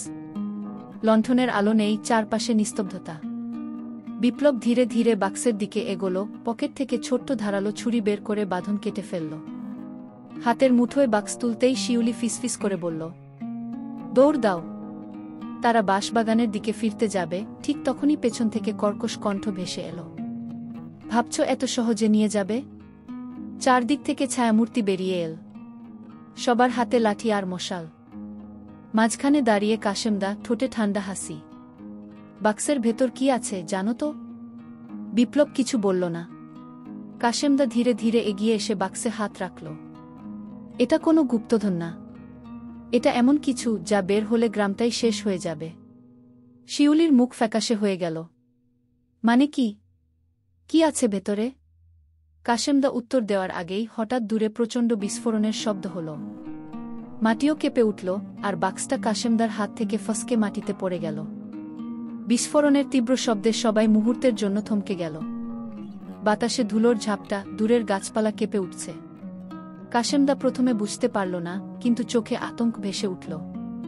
এই সুযোগে বিপ্লব বাক্সটা কুড়িয়ে নিয়ে শিউলির হাত ধরে দৌড় দিল। ছায়ামূর্তিরা তারা করার চেষ্টা করল, কিন্তু ধোঁয়ায় চারপাশ এতটাই ঢেকে গেছে যে তারা দিক হারিয়ে ফেলল। নদীর ধারে পৌঁছে দুজনে হাঁপাতে হাঁপাতে থামল। বাক্সটা বিপ্লবের হাতে কাঁপছে, ওজন অদ্ভুত, যেন ভেতরে ধাতু নয়, অন্য কিছু। সে ছুরি দিয়ে বাক্সের মুখের তালা কাটতে গেল, কিন্তু শিউলি হাত চেপে ধরল। এখনই খুললে যদি বিপদ হয়। বিপ্লব কিছুক্ষণ চুপ করে রইল। তারপর গাছের আড়ালে নৌকার ভিতর দুজনে লুকিয়ে বসল। বাক্সের গায়ে খোদাই করা চিহ্নগুলো স্পষ্ট দেখা যাচ্ছিল। একটা বৃত্তের মাঝে 3টি ত্রিভুজ, আর তাতে বাঁকা লেখা, যা কোনো সাধারণ বাংলা বা ইংরেজি অক্ষর নয়। শিউলি কণ্ঠ নামিয়ে বলল, আমি এই চিহ্ন আগে দেখেছি, দাদুর পুরনো ডায়েরিতে। সেখানে লেখা ছিল এটা রাখালপুর অভিশাপের কুচিহ্ন। বিপ্লবের চোখে উদ্বেগ জমল। মানে এটা যদি ভুল হাতে পড়ে, তাহলে সত্যিই গ্রাম ধ্বংস হয়ে যেতে পারে। দূরে আবার বিস্ফোরণের মতো গর্জন শোনা গেল। শিউলি শিউরে উঠল। মনে হচ্ছে আমরা একা নই, বাক্সটার খোঁজে আরও কেউ এসেছে। হঠাৎ নদীর অপর পারে অন্ধকারে 2 লালচে আলো জ্বলে উঠল, যেন কেউ তাদের সোজা তাকিয়ে দেখছে। নদীর অপর পারের অন্ধকারে জ্বলে ওঠা 2 লালচে আলো শিউলির চোখে আতঙ্কের ছাপ ফুটিয়ে তুলল। বাতাস থমকে আছে, কেবল পানির উপর হালকা ঢেউয়ের শব্দ শোনা যাচ্ছে।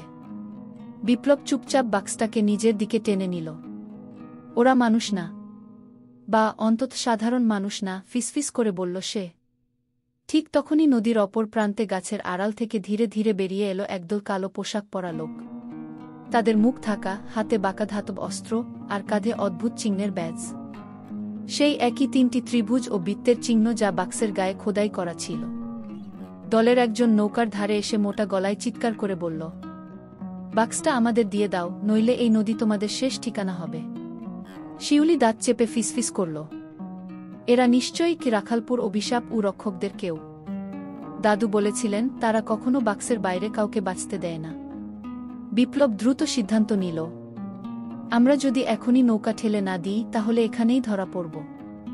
দুজনে প্রাণপণে নৌকা ঠেলে মাঝ দিতে নামাল। কিন্তু পেছন থেকে শোনা গেল পানিতে ছপছপ শব্দ। লালচে আলো হাতে কয়েকজন নদীতে নেমে পড়েছে, সোজা নৌকার দিকে সাঁতরে আসছে। শিউলি কাপা গলায় বলল, বিপ্লব, যদি ওরা আমাদের ধরে ফেলে? বিপ্লব চোখে দুইটা এনে বলল, তাহলে বাক্সটা ডুবিয়ে দেব। জীবিত না থাকলেও ওদের হাতে এটা যাবে না। কিন্তু ঠিক তখনই নদীর মাঝখান থেকে এক অদ্ভুত কণ্ঠ ভেসে এলো, বাক্স ফেলার চেষ্টা করো না। আমি জানি তোমরা কারা আর কেন তোমাদের বাঁচা দরকার। শিউলি আর বিপ্লব অবাক হয়ে দেখল কুয়াশার ভেতর থেকে একটা একাকী নৌকা তাদের দিকে এগিয়ে আসছে। কুয়াশার ভেতর থেকে ধীরে ধীরে ভেসে এল সেই একাকী নৌকাটি। পানির উপর নৌকার কাঠের শব্দ ধীরে ধীরে স্পষ্ট হয়ে উঠল, আর তার সঙ্গে ভেসে আসছিল এক অদ্ভুত সুগন্ধ, যেন পুরনো চন্দনের গুঁড়ো আর শুকনো ধূপ একসাথে পুড়ছে। নৌকায় দাঁড়িয়ে থাকা মানুষটি লম্বা, পাতলা, কাঁধ পর্যন্ত লম্বা চুল, গায়ে নীল চাদর, আর কপালে ছোট্ট তামার প্লেট বাঁধা। তার চোখে এক ধরনের স্থির দৃষ্টি, যেন তিনি একবার তাকালে মানুষ ভেতর পর্যন্ত পড়ে ফেলতে পারেন। তোমাদের নাম শিউলি আর বিপ্লব, শান্ত স্বরে বললেন তিনি। বাক্সটা তোমরা খুলতে পারবে না, অন্তত এখন না। শিউলি ভ্রু কুঁচকাল। আপনি কে? আর আমাদের নাম জানলেন কিভাবে? লোকটা হালকা হাসলেন। আমি অরণ্যেশ। আগে আমি ছিলাম ওই বাক্সের রক্ষক, যতক্ষণ না আমি বিশ্বাসঘাতকতার শিকার হলাম। বিপ্লব চোখ শুরু করল। তাহলে এখন আপনি চান আমরা বাক্সটা আপনাকে দিয়ে দিই? অরণ্যেশ মাথা নাড়লেন। না, এখন সেটা দিলে তোমরা মরবে, আর আমি দ্বিতীয়বার রক্ষা করতে পারব না। কিন্তু বাক্সের ভেতরে যা আছে সেটা তোমাদের সঠিক সময়ে ব্যবহার করতে হবে, নইলে রাখালপুর অভিশাপ শুধু গ্রাম নয়, সমস্ত নদীপথের প্রাণ কেড়ে নেবে। এর মধ্যেই পেছন থেকে লাল আলো হাতে কালো পোশাকের দল চিৎকার করে এগিয়ে আসতে শুরু করল। অরণ্যেশ তাড়াতাড়ি নিজের নৌকাটাকে তাদের নৌকার পাশে লাগিয়ে বললেন, ওঠো, নইলে তোমরা বাঁচবে না। বিপ্লব শিউলির দিকে তাকাল। বিশ্বাস করব? শিউলি এক মুহূর্ত থেমে বলল, এখন ওকেই বিশ্বাস করা ছাড়া উপায় নেই। দুজনে অরণ্যেশের নৌকায় উঠে পড়ল। নৌকাটি যেন অদৃশ্য কোনো স্রোতের টানে কুয়াশার ভেতর মিলিয়ে যেতে লাগল। আর পিছনে শোনা গেল কালো পোশাকের দলের ক্রোধে ভরা আর্তনাদ। নৌকাটি কুয়াশার ভেতর দিয়ে যেন বাতাসের মতো এগোতে লাগল। শিউলি খেয়াল করল, তারা যতই চলুক না কেন, চারপাশে পানির ঢেউয়ের শব্দ শোনা যাচ্ছে না, যেন নৌকাটি নদীর উপর নয়, অন্য কোনো অদৃশ্য পথে ভাসছে। কিছুক্ষণ পর কুয়াশা পাতলা হয়ে এলো। সামনে ভেসে উঠল এক পাথরের খাড়াই, যার গায়ে ছিল মস্টাকা সিঁড়ি। অরণ্যেশ চুপচাপ নৌকা থামালেন। নেমে যাও, এখানে ওরা কখনো আসতে পারবে না, বললেন তিনি। সিঁড়ি বেয়ে উপরে উঠতেই দেখা গেল গোপন এক গুহা, ভেতরে জ্বলছে অসংখ্য তেলের প্রদীপ। দেয়ালে আঁকা অদ্ভুত প্রতীক, ত্রিভুজ, বৃত্ত, আর মাঝখানে চোখের মতো একটি চিহ্ন। শিউলি থেমে গেল। এই চিহ্নটা আমি শৈশবে স্বপ্নে দেখেছি, অরণ্যেশ শান্ত গলায় বললেন। তুমি দেখেছ কারণ তোমার রক্তেই আছে রক্ষকের বীজ। তোমার পরিবার বহু প্রজন্ম ধরে এই বাক্সের সাথে জড়িত ছিল। বিপ্লব বিস্ময়ে তাকাল। তাহলে বাক্সের ভেতরে কি আছে? অরণ্যেশ ধীরে ধীরে এগিয়ে গিয়ে দেয়ালের একটি ফাঁকা জায়গায় হাত রাখলেন। পাথরের গায়ে চাপ দিতেই একটি ছোট কুঠুরি খুলে গেল। ভেতরে একটি পুরনো খাগের টুকরো, তাতে অদ্ভুত অক্ষরে লেখা কিছু। বাক্সের ভেতরে আছে খুব প্রাণমণি, যা জলে ডুবে যাওয়া প্রাণ ফিরিয়ে দিতে পারে, কিন্তু ভুল হাতে পড়লে তা পুরো নদী ও গ্রাম ধ্বংস করে দেবে। শিউলি বিস্ময়ে ফিসফিস করল। আর ওই কালো পোশাকের দল? অরণ্যেশ চোখ নামালেন। তারা একসময় আমার সহযোদ্ধা ছিল। এখন তারা অভিশপ্ত, আর কেবল একটিই লক্ষ্য, প্রাণমণি কেড়ে নেওয়া। ঠিক তখনই গুহার দেয়ালে হালকা কাঁপন শুরু হলো, যেন দূরে কোনো ভয়ঙ্কর শক্তি জেগে উঠছে। গুহার মাটির নিচ থেকে ধীরে ধীরে কাঁপুনি ছড়িয়ে পড়ছিল, প্রদীপের শিখা কেঁপে উঠছিল, যেন হঠাৎ ঠান্ডা বাতাস বইছে। শিউলি অবচেতনে বিপ্লবের হাত চেপে ধরল। অরণ্যেশ চোখ বন্ধ করলেন, ঠোঁটে এক অজানা মন্ত্র গুনগুন করতে লাগলেন। এখানে ওরা পৌঁছে গেছে, আমরা দেরি করে ফেলেছি। বিপ্লব উদ্বিগ্ন। ওরা মানে? কালো পোশাকের দল? অরণ্যেশ চোখ খুলে তাকালেন। না, তারা নয়, এরা আরও ভয়ঙ্কর। জলপিশাচ। মুহূর্তের মধ্যে গুহার একপাশের পাথরের ফাঁক ভেঙে পড়ল। পানি ঢুকে পড়ল ভেতরে, আর পানির ভেতর থেকে দেখা গেল ধূসর রঙের কুৎসিত দেহ, লালচে চোখ, আর দাঁতের মতো ধারালো শ্বাস। ওরা একসাথে গর্জে উঠল, প্রাণমণি, আমাদের দাও। শিউলির বুক ধুকপুক করছে, কিন্তু ভয় তাকে স্থির করে দিল না, বরং অদ্ভুত এক দ্বিতা এল। সে ব্যাগ থেকে বাক্সটা বের করল, কিন্তু খুলল না, দুই হাতে শক্ত করে আঁকড়ে ধরল। অরণ্যেশ দ্রুত গুহার দেয়ালের প্রতীকের দিকে দৌড়ে গেলেন। শিউলি, ওদের চোখের দিকে তাকিও না, আর বিপ্লব, আমার সঙ্গে এই মন্ত্রটা আওড়াও। তারা মন্ত্র আওড়াতেই প্রতীকগুলো জ্বলে উঠল। এক অদৃশ্য আলো ঢেউয়ের মতো ছড়িয়ে গিয়ে জলপিশাচদের আঘাত করল।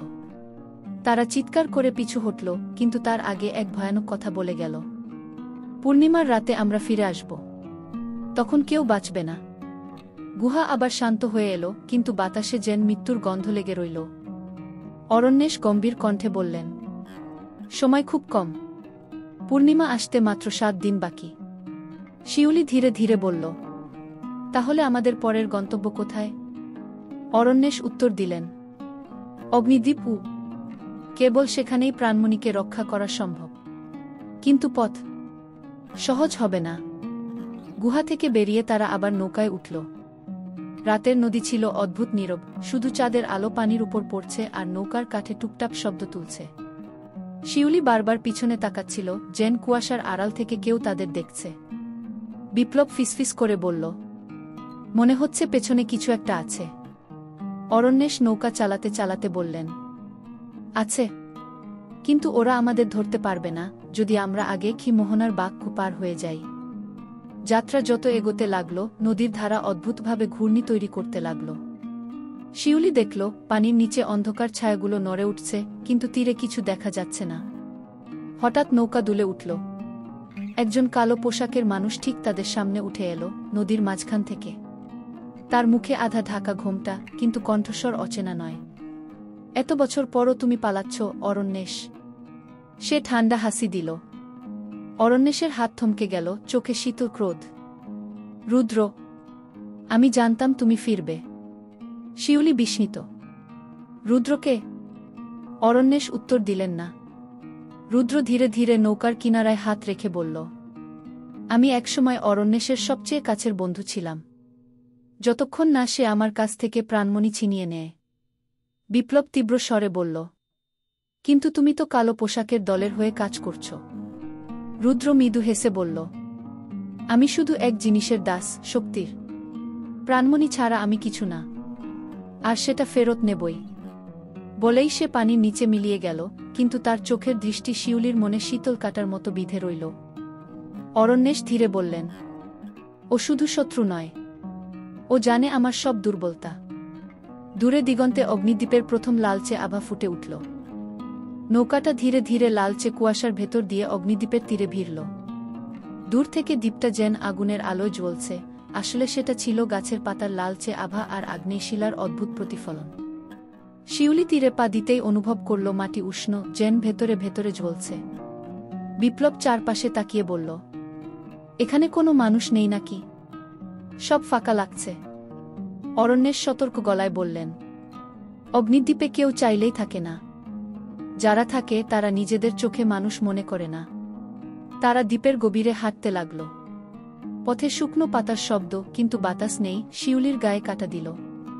হঠাৎ একপাশের ঝোপ নড়ে উঠল, আর সেখান থেকে বেরিয়ে এলো এক বৃদ্ধা। তার মুখে অদ্ভুত হাসি, চোখের মণি রক্তের মতো লাল।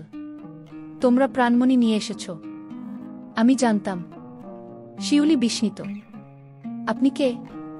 বৃদ্ধা কুঁজো হয়ে তাদের চারপাশে ঘুরতে লাগল। আমি এই দ্বীপের রক্ষক ছিলাম, যতক্ষণ না ওরা এলো। ওরা? বিপ্লব প্রশ্ন করল। বৃদ্ধা উত্তর দিল না। হঠাৎ মাটি কেঁপে উঠল, আর চারপাশের গাছের গুড়ি ফেটে গিয়ে সেখান থেকে বের হলো লালচে আগুনের সাপের মতো জীব। তারা হিসিস শব্দ করে ধীরে ধীরে ঘিরে ধরল। অরণ্যেশ তীক্ষ্ণ কণ্ঠে বললেন, এরা দ্বীপের ফাঁদ। যারা প্রাণমণির সন্ধান পায় তাদের এখানেই শেষ করে দেওয়া হয়। বৃদ্ধার হাসি আরও ভয়ঙ্কর হয়ে উঠল।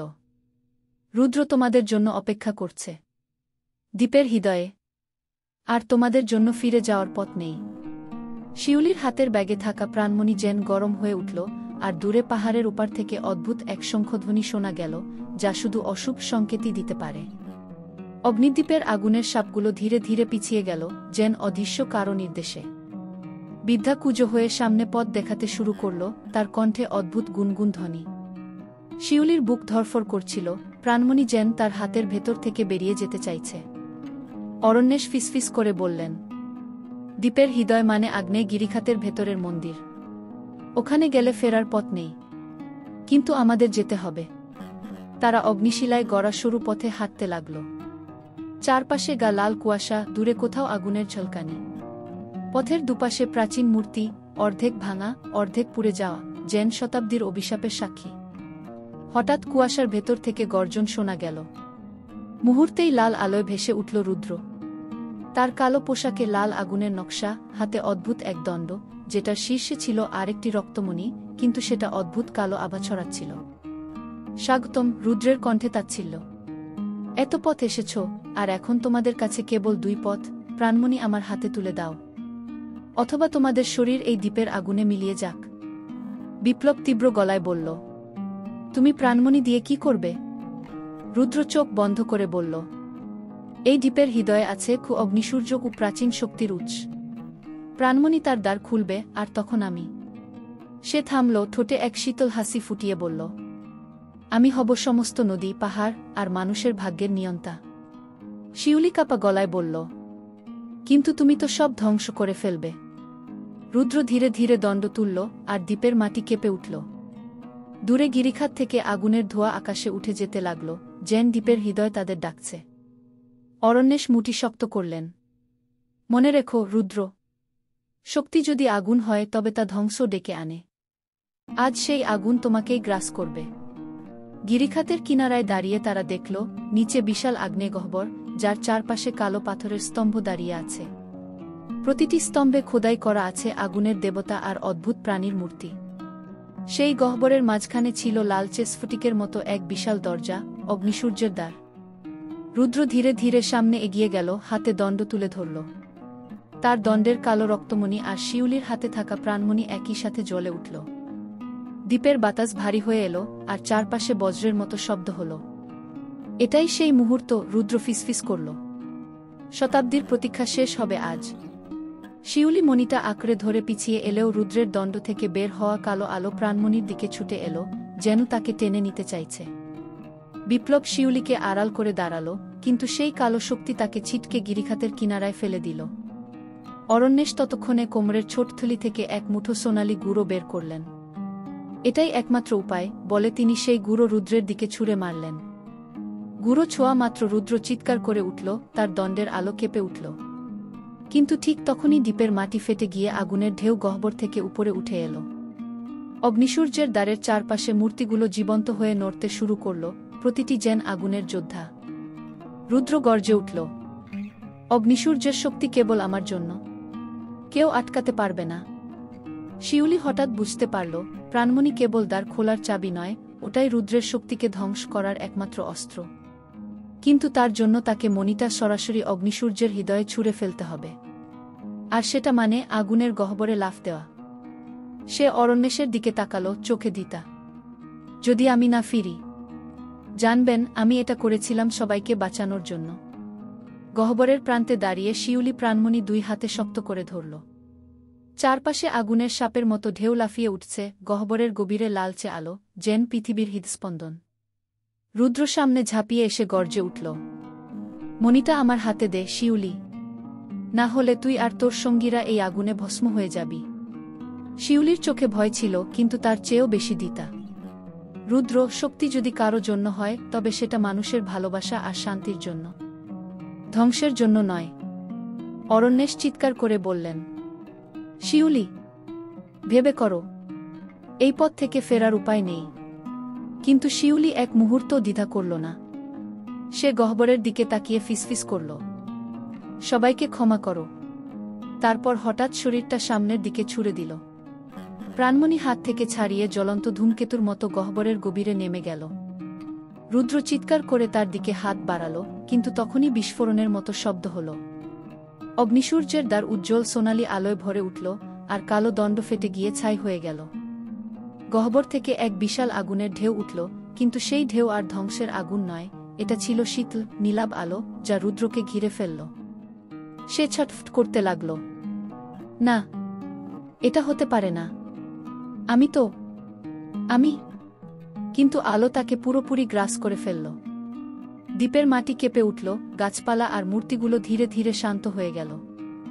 আকাশের লাল রং মিলিয়ে গিয়ে ফিরল নীল আকাশ, সাগরের ঢেউ শান্ত হল।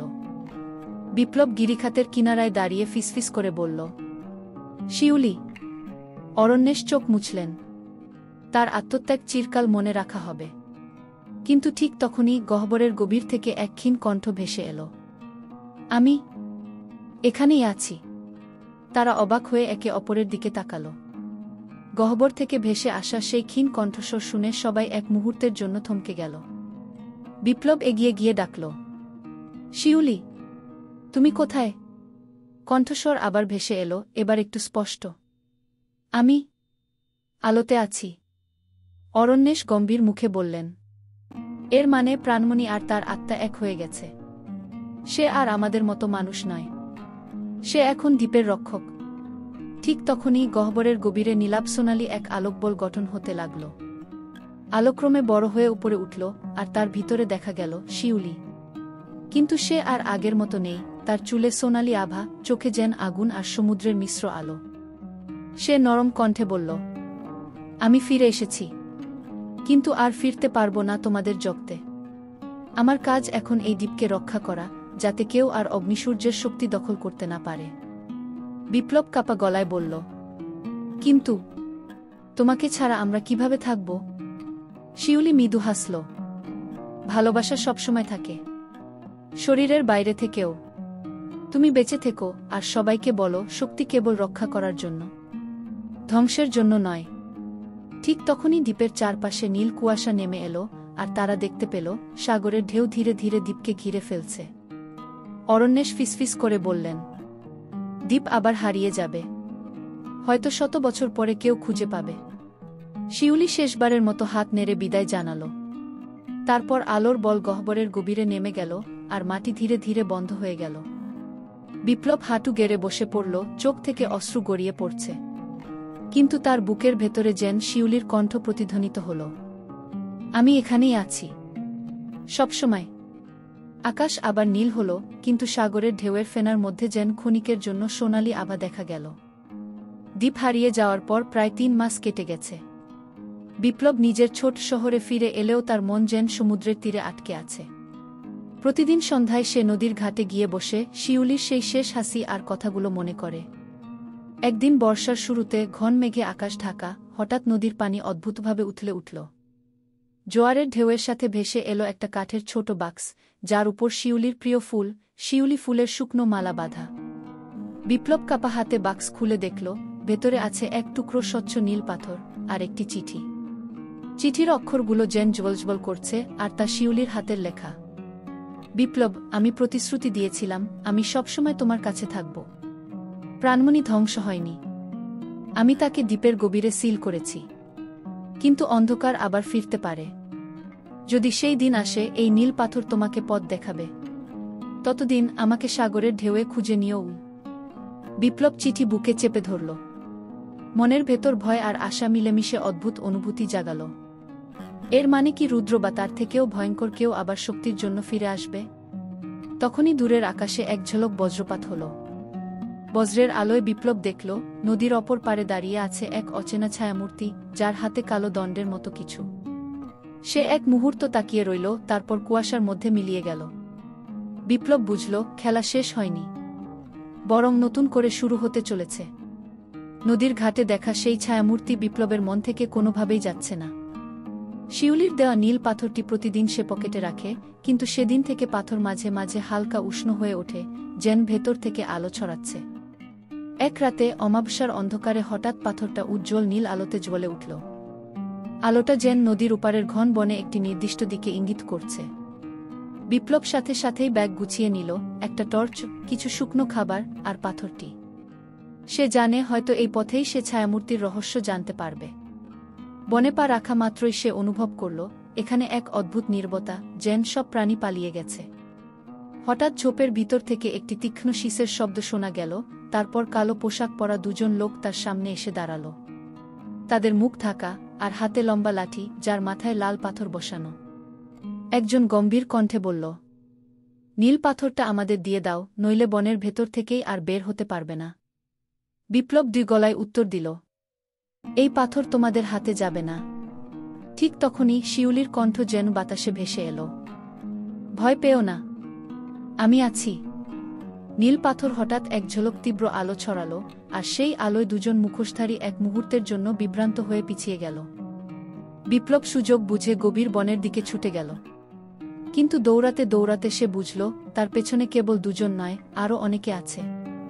এই বন শুধু গাছের নয়, এখানে ছায়ারাও তাকে অনুসরণ করছে।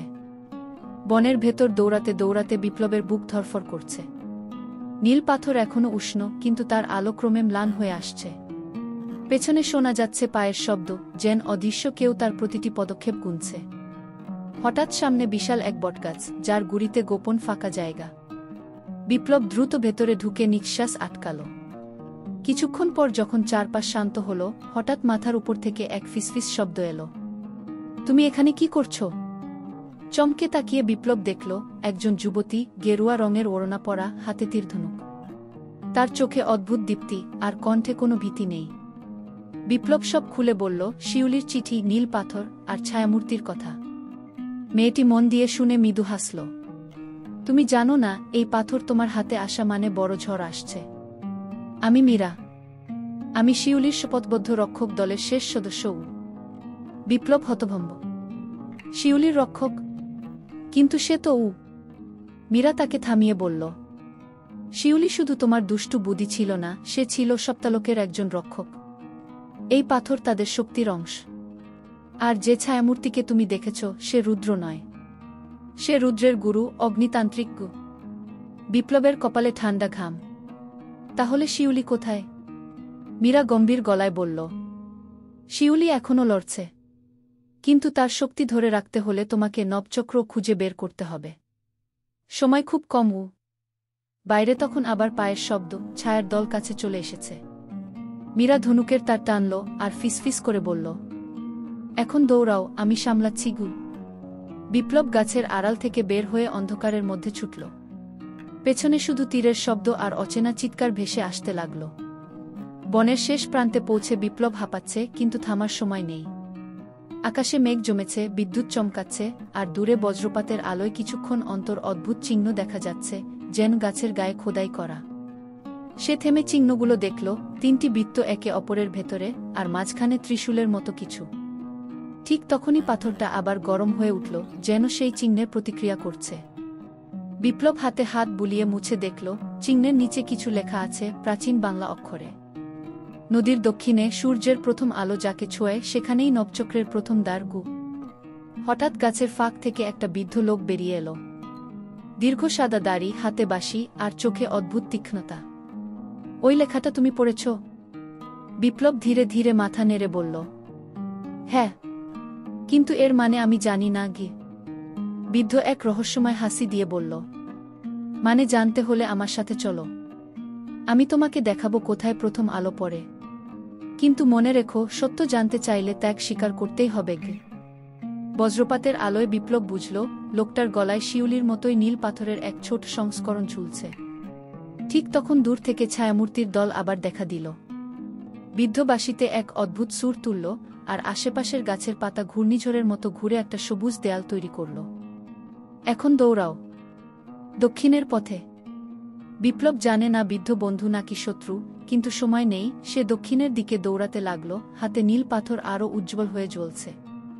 দক্ষিণে ছুটতে ছুটতে বিপ্লব অবশেষে নদীর ধারে এসে দাঁড়াল। রাত প্রায় শেষ, আকাশ ধীরে ধীরে ফিকে হচ্ছে। পানি কালো আয়নার মতো, আর চারপাশে ঘন কুয়াশা। সে বৃদ্ধের কথাগুলো মনে করল, সূর্যের প্রথম আলো যেখানে ছোঁয় পাথরটা তখন হাতে হালকা কাঁপতে শুরু করেছে, যেন কোনো অদৃশ্য সুরের তালে নাচছে। দূরে পাহাড়ের ফাঁক দিয়ে প্রথম সূর্যের রশ্মি যখন নদীর পানিতে পড়ল, হঠাৎ সেই আলো বাঁ দিকের পাথুরে তটে প্রতিফলিত হয়ে সরাসরি এক জায়গায় গিয়ে পড়ল। বিপ্লব অবাক হয়ে দেখল, ওই জায়গায় ছোট্ট এক মন্দির, শ্যাওলায় ঢাকা, আর দরজার উপর খোদাই করা তিনটি বৃত্ত, ঠিক আগের গাছের চিহ্নের মতো। সে এগিয়ে গিয়ে দরজা ঠেলতেই ঠান্ডা বাতাস বেরিয়ে এলো, আর ভেতরে অদ্ভুত গন্ধ, ধূপ আর পুরনো কাঠের মিশ্রণ। মন্দিরের ভেতরে একটি মূর্তি, একজন নারী, চোখ বন্ধ, হাতে ত্রিশূল। মূর্তির বুকের কাছে খাঁজ কেটে রাখা, যেন কিছু বসানোর জায়গা। পাথরটা হাতে নিজে থেকেই কাঁপতে কাঁপতে গরম হয়ে উঠল। বিপ্লব বুঝল, এটাই প্রথম দ্বার। কিন্তু ঠিক তখনই পেছন থেকে ঠান্ডা, কর্কশ গলা। পাথরটা রেখে দাও, বিপ্লব। সে ঘুরে দাঁড়াল, দেখল ছায়ামূর্তির দল নয়, বরং রুদ্র নিজে দাঁড়িয়ে আছে, হাতে আগুনের মতো জ্বলন্ত তাবিজ। তার ঠোঁটে তাচ্ছিলের হাসি। তুমি ভেবেছ এই খেলা তোমার? শিউলিও আমাকে থামাতে পারেনি, তুমি তো কেবল ক্রীড়ন। মন্দিরের ভেতরে হঠাৎ বাতাসের ঘূর্ণি, আর নারী মূর্তির চোখ সামান্য খুলে গেল। কেউ যেন ফিসফিস করে বলল, পাথর স্থাপন করো, না হলে সব শেষ। মন্দিরের ভেতরে হাওয়া যেন এক ঝটকায় শীতল হয়ে গেল। বাইরে সূর্যের আলো এখন পুরো দরজার ফাঁক দিয়ে ঢুকছে, মূর্তির মুখে সোনালি আভা পড়েছে। কিন্তু পেছনে দাঁড়িয়ে রুদ্র, তার চোখে অদ্ভুত এক আগুন। রুদ্র ধীরে ধীরে এগিয়ে এল। পাথরটা আমার হাতে দাও, বিপ্লব। তুমি জানো না এটা কি শক্তি? ভুল হাতে পড়লে ধ্বংস, কিন্তু আমার হাতে পড়লে। বিপ্লব কেটে বলল, তুমি ধ্বংসই করবে। মূর্তির ঠোঁটের কোণ সামান্য নড়ল, ফিসফিস করে যেন বলল, সময় কম, আলম্লান হওয়ার আগে পাথর বসাও। পাথর তখন এত গরম হয়ে গেছে যে বিপ্লবের হাত পুড়ে যাওয়ার উপক্রম। সে এক পা সামনে এগোল, মূর্তির বুকের খাজে পাথর বসানোর জন্য। ঠিক সেই মুহূর্তে রুদ্র হাত তুলে মন্ত্র উচ্চারণ করল। তার তাবিজ থেকে আগুনের মতো লাল আলো বেরিয়ে বিপ্লবের দিকে ছুটে এলো। বিপ্লব লাফিয়ে এড়িয়ে গেল, কিন্তু আলো মন্দিরের দেয়ালে লাগতেই পাথর ভেঙে টুকরো টুকরো হয়ে পড়তে লাগল। মন্দির কেঁপে উঠল, মূর্তির চোখ পুরোপুরি খুলে গেল। দুটি সোনালি আলোর রশ্মি বেরিয়ে রুদ্রের দিকে ছুটল। রুদ্র পিছিয়ে গেলেও তার কণ্ঠে রাগ আর ভয়। তুমি কিছুই জানো না, বিপ্লব। এই প্রথম দ্বার খোলা মানে আমারও শক্তি বেড়ে যাবে। বিপ্লবের চোখে তখন শুধু একটাই সংকল্প। সে মূর্তির দিকে তাকিয়ে চিৎকার করল, দেখাও আমাকে পথ। মূর্তির কণ্ঠ এবার স্পষ্ট শোনা গেল, পূর্বে যাও, যেখানে ছায়া আলোকে গ্রাস করে, সেখানেই দ্বিতীয় দ্বারগু। মন্দিরের ভেতরে হঠাৎ এক সোনালি ঘূর্ণিঝড় সৃষ্টি হল, যা বিপ্লবকে বাইরে ছুঁড়ে ফেলল। সে যখন উঠে দাঁড়াল, রুদ্র কোথাও নেই। শুধু নদীর ওপারে ঘন কালো কুয়াশা, আর সেই কুয়াশার গভীরে কারো হাসির প্রতিধ্বনি। বিপ্লব নদীর ধারে দাঁড়িয়ে গভীর শ্বাস নিচ্ছে। মন্দিরের ঘূর্ণিঝড় তাকে যত দ্রুত বাইরে ছুঁড়ে ফেলেছিল, তত দ্রুতই সব শান্ত হয়ে গেছে। আকাশে সূর্যের আলো তখন পুরোপুরি উঠে এসেছে, কিন্তু পূর্ব দিকটা এখনও কুয়াশায় ঢাকা। সে জানে মূর্তির নির্দেশ স্পষ্ট, পূর্বে যেতে হবে। কিন্তু পূর্বে কি আছে তা তার জানা নেই। শিউলির কথা মনে পড়ল, পূর্ব মানে সবসময় নতুন ভোর নয়। কখনো কখনো সেখানে রাতের থেকেও গভীর অন্ধকার লুকিয়ে থাকে। কুয়াশার ভেতর পা রাখতেই চারপাশের শব্দ বদলে গেল। পাখির ডাক নেই, বাতাসের সো সো শব্দ নেই, শুধু তার নিজের পায়ের শব্দ। হঠাৎ মাটিতে নজর পড়ল, পুরনো মাটির উপর কাদা জমে আছে, আর সেই কাদায় অনেকগুলো অদ্ভুত চিহ্ন, যেন মানুষের পায়ের ছাপ, কিন্তু লম্বাটে, নখরওয়ালা। বিপ্লব নিচু হয়ে দেখছিল, তখনই দূরে এক অচেনা আওয়াজ। টিনের মতো কিছু ঘষার শব্দ, তারপর হালকা হাসি। সে শব্দের দিকে এগিয়ে গেল, আর কিছু দূর যেতেই কুয়াশা পাতলা হয়ে এল। দেখল এক বৃদ্ধা মাটিতে বসে অদ্ভুত রঙের কাপড় বুনছে। বৃদ্ধা মাথা তুলল, তার চোখে সাদা পর্দা, যেন দেখতে পায় না, কিন্তু তার মুখে এক রহস্যময় হাসি। তুমি পাথর নিয়ে এসেছ? বিপ্লব অবাক, আপনি জানেন? বৃদ্ধা মৃদু হেসে বলল, পূর্বের পথ কেউ একা পাড়ি দিতে পারে না। কিন্তু সতর্ক থেকো, দ্বিতীয় দ্বার সবসময় পথিককে বেছে নেয় না, কখনো তাকে গ্রাস করে। বৃদ্ধা তাকে একটি কালচে কাপড় দিল, যাতে 3টি বৃত্তের নকশা আঁকা। এটা সঙ্গে রাখো, নয়তো ছায়ারা তোমাকে দেখতে পাবে। বিপ্লব কাপড়টা গায়ে জড়িয়ে আবার পথ ধরল। কুয়াশা এবার আরো ঘন হয়ে এল, আর তার কান ঘেঁষে কারো ফিসফিসানি, ফিরে যাও, না হলে তোমার নামও এখানে হারিয়ে যাবে। কুয়াশার ভেতর যতই এগোচ্ছে, বিপ্লবের মনে হচ্ছে পথটা বদলে যাচ্ছে। একই গাছ, একই মাটি, তবু সবকিছু যেন তার চারপাশে ঘুরপাক খাচ্ছে। সে যতই হাঁটে, নদীর ধারের সেই জায়গাটা যেন আবার সামনে এসে পড়ে। বিপ্লব থেমে গেল। এটা অভিশাপের চক্র। বৃদ্ধার কথা মনে পড়ল, দ্বিতীয় দ্বারের প্রথম প্রহরী তোমাকে পথেই ঘুরিয়ে রাখবে, যতক্ষণ না তুমি নিজের ভয় চিনতে পারো। হঠাৎ কুয়াশার মধ্যে একটা ছায়া স্পষ্ট হল। বিপ্লব চমকে উঠল, ওটা শিউলি। সে ভেজা কাপড় পরে দাঁড়িয়ে, চোখে অপরাধবোধ আর কষ্ট। তুমি কেন আমাকে ছেড়ে চলে গেলে? শিউলির কণ্ঠ কাঁপছে। বিপ্লব কেঁপে উঠল, না, তুমি তো মন্দিরে ছিলে গ। শিউলি এগিয়ে এলো, চোখ থেকে কালো পানি গড়িয়ে পড়ছে। ফিরে চল বিপ্লব, ওরা তোমাকে মেরে ফেলবে। আমার কাছে ফিরে আসো। বিপ্লব বুঝতে পারল এটা শিউলি নয়, এটা অভিশাপ যা তার হৃদয়ের দুর্বল জায়গা ব্যবহার করছে। সে কাপড়ের ভেতরের 3 বৃত্তের নকশা আঁকড়ে ধরে চোখ বন্ধ করল। মন দিয়ে মনে পড়ল মূর্তির কথা। সত্য মনে আনো, মায়ার পর্দা ভেঙে যাবে। যেই সে চোখ খুলল, শিউলির জায়গায় এক বৃত্তাকার ছায়া দাঁড়িয়ে। তার নখর মাটিতে ঘষে আগুনের ফুলকি তুলছে। ছায়া গর্জে উঠল, আর কুয়াশা কেটে গিয়ে সামনে দেখা দিল এক লম্বা সেতু, যার ওপারে নীলচে আলো জ্বলছে। সেতুর এক প্রান্তে দাঁড়িয়ে বিপ্লব, আর অপর প্রান্তে দ্বিতীয় দ্বারের প্রহরী। কালো ছায়া, নখর থেকে আগুনের ফুলকি পড়ছে। নিচে গভীর খাদ, তার তলা দেখা যায় না। বাতাসে এমন এক শীতলতা যা হাড় পর্যন্ত জমিয়ে দেয়। প্রহরী গর্জে উঠল, ফিরে যাও পথিক, দ্বিতীয় দ্বার তোমার জন্য নয় গি। বিপ্লব কাপড়ের 3 বৃত্ত আঁকড়ে ধরল। আমার যাওয়া জরুরি, পিছনে আর ফেরার পথ নেই গু। প্রহরী হেসে উঠল, কর্কশ ধাতব শব্দের মতো হাসি।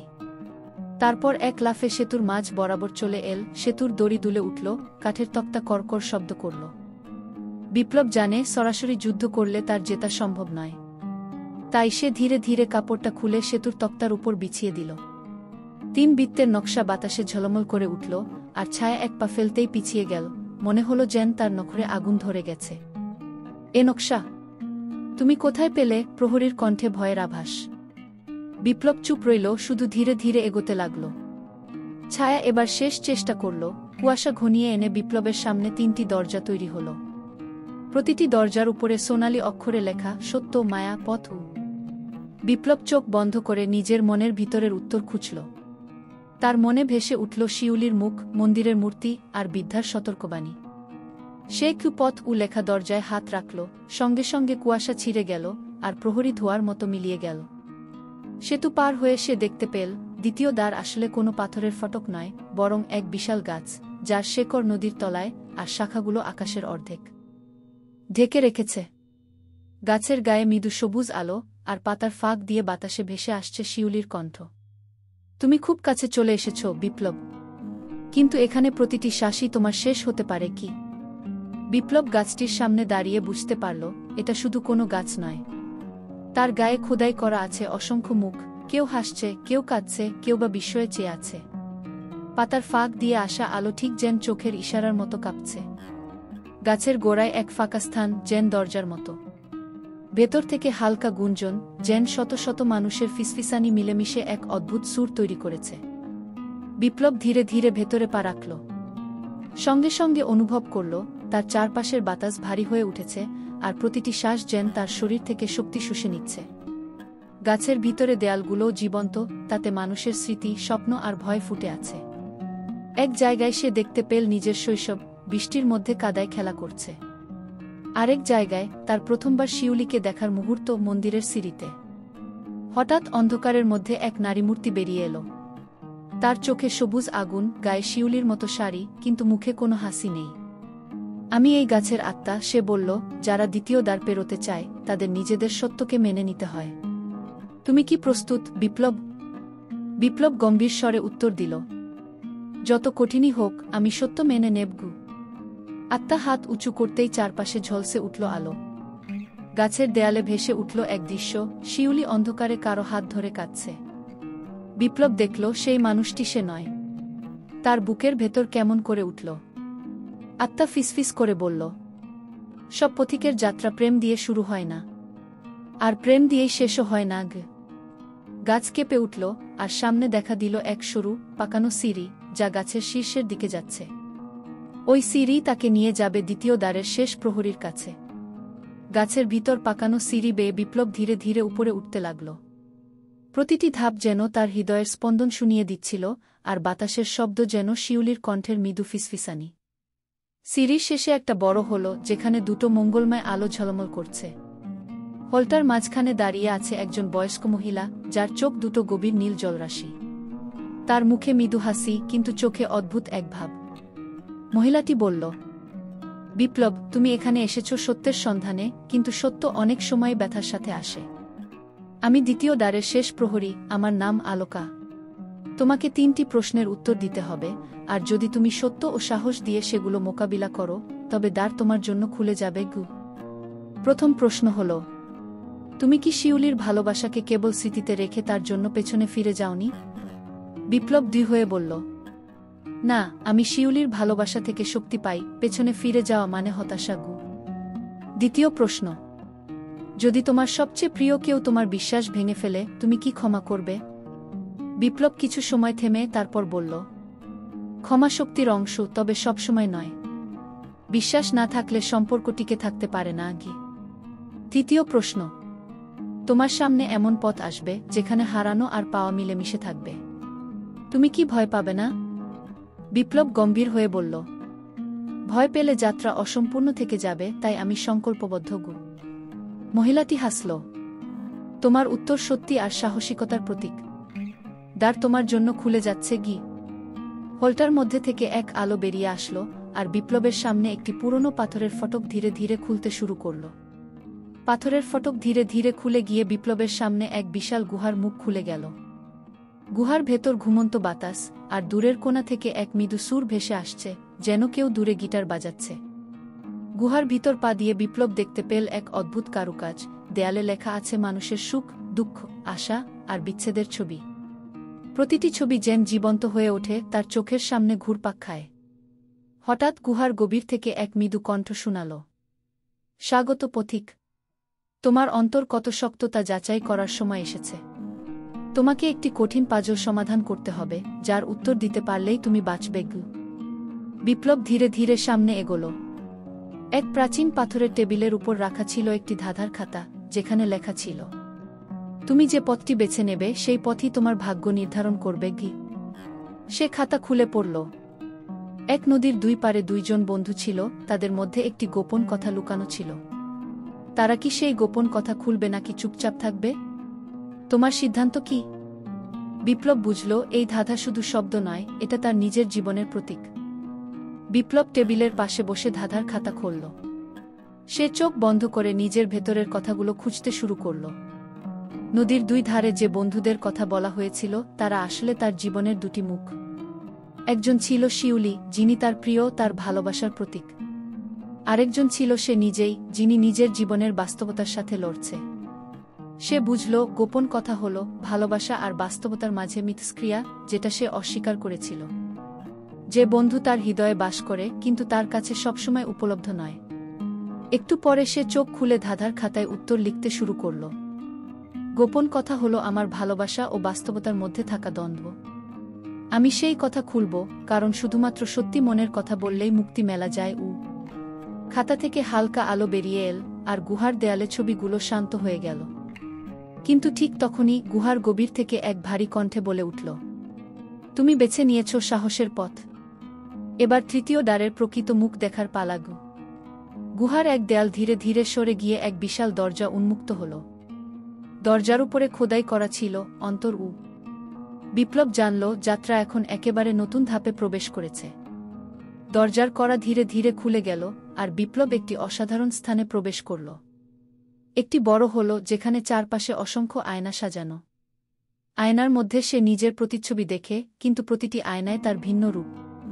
একটিতে সে হাসছে, অন্যটিতে কান্না, আবার একটিতে সে একাকী, আর অন্যটিতে সাহসী। প্রতিটি আয়না যেন তার জীবনের এক একটা অধ্যায়, তার এক একটা দিক। হলটার এক প্রান্তে ছোট্ট একটি মঞ্চ, যেখানে একটি পুরনো চিরকুট পড়ে আছে। সত্য মানে শুধু বাহিরের নয়, অন্তরের মুখোমুখি হওয়া। বিপ্লব এক এক করে আয়নাগুলো দেখতে দেখতে নিজেকে জানার চেষ্টা করল। হঠাৎ করেই আয়নার ভেতর থেকে শিউলির কণ্ঠ ভেসে এলো, ভয় পেও না, আমি তোমার সঙ্গে আছি। বিপ্লব গভীর নিঃশ্বাস নিয়ে নিজের প্রতিচ্ছবির দিকে চোখ রাখল। সে বুঝল, আসল যুদ্ধ তার নিজের মনেই। নিজেকে মেনে নিতে পারলেই সে মুক্তি পাবে। তখনই এক আয়না হঠাৎ ভেঙে গেল, আর ভেতর থেকে এক ঝলক আলো বেরিয়ে এল। সেই আলোই ছিল পরবর্তী যাত্রার দরজা, অন্ধকার থেকে আলোয়। আয়নার ভাঙা ফাঁক দিয়ে বিপ্লব এক আলোর পথ পেয়ে গেল। পথটি একদম ভিন্ন, সরল আর প্রশস্ত, চারপাশে গন্ধরাজের ফুলের সুবাস ভাসছে। সে যত এগোচ্ছে ততই মনে হচ্ছে হৃদয়টা হালকা হচ্ছে। পথের শেষে এক ছোট ঘর, যেখানে এক পুরুষ আর এক নারী বসে আছে। পুরুষটির চেহারা পরিচিত, তবে তার চোখে কোনো ভাব নেই। নারীটি সুদীর্ঘ কেশে ঢাকা, তার চোখে রহস্য আর কোমলতা মিশে আছে।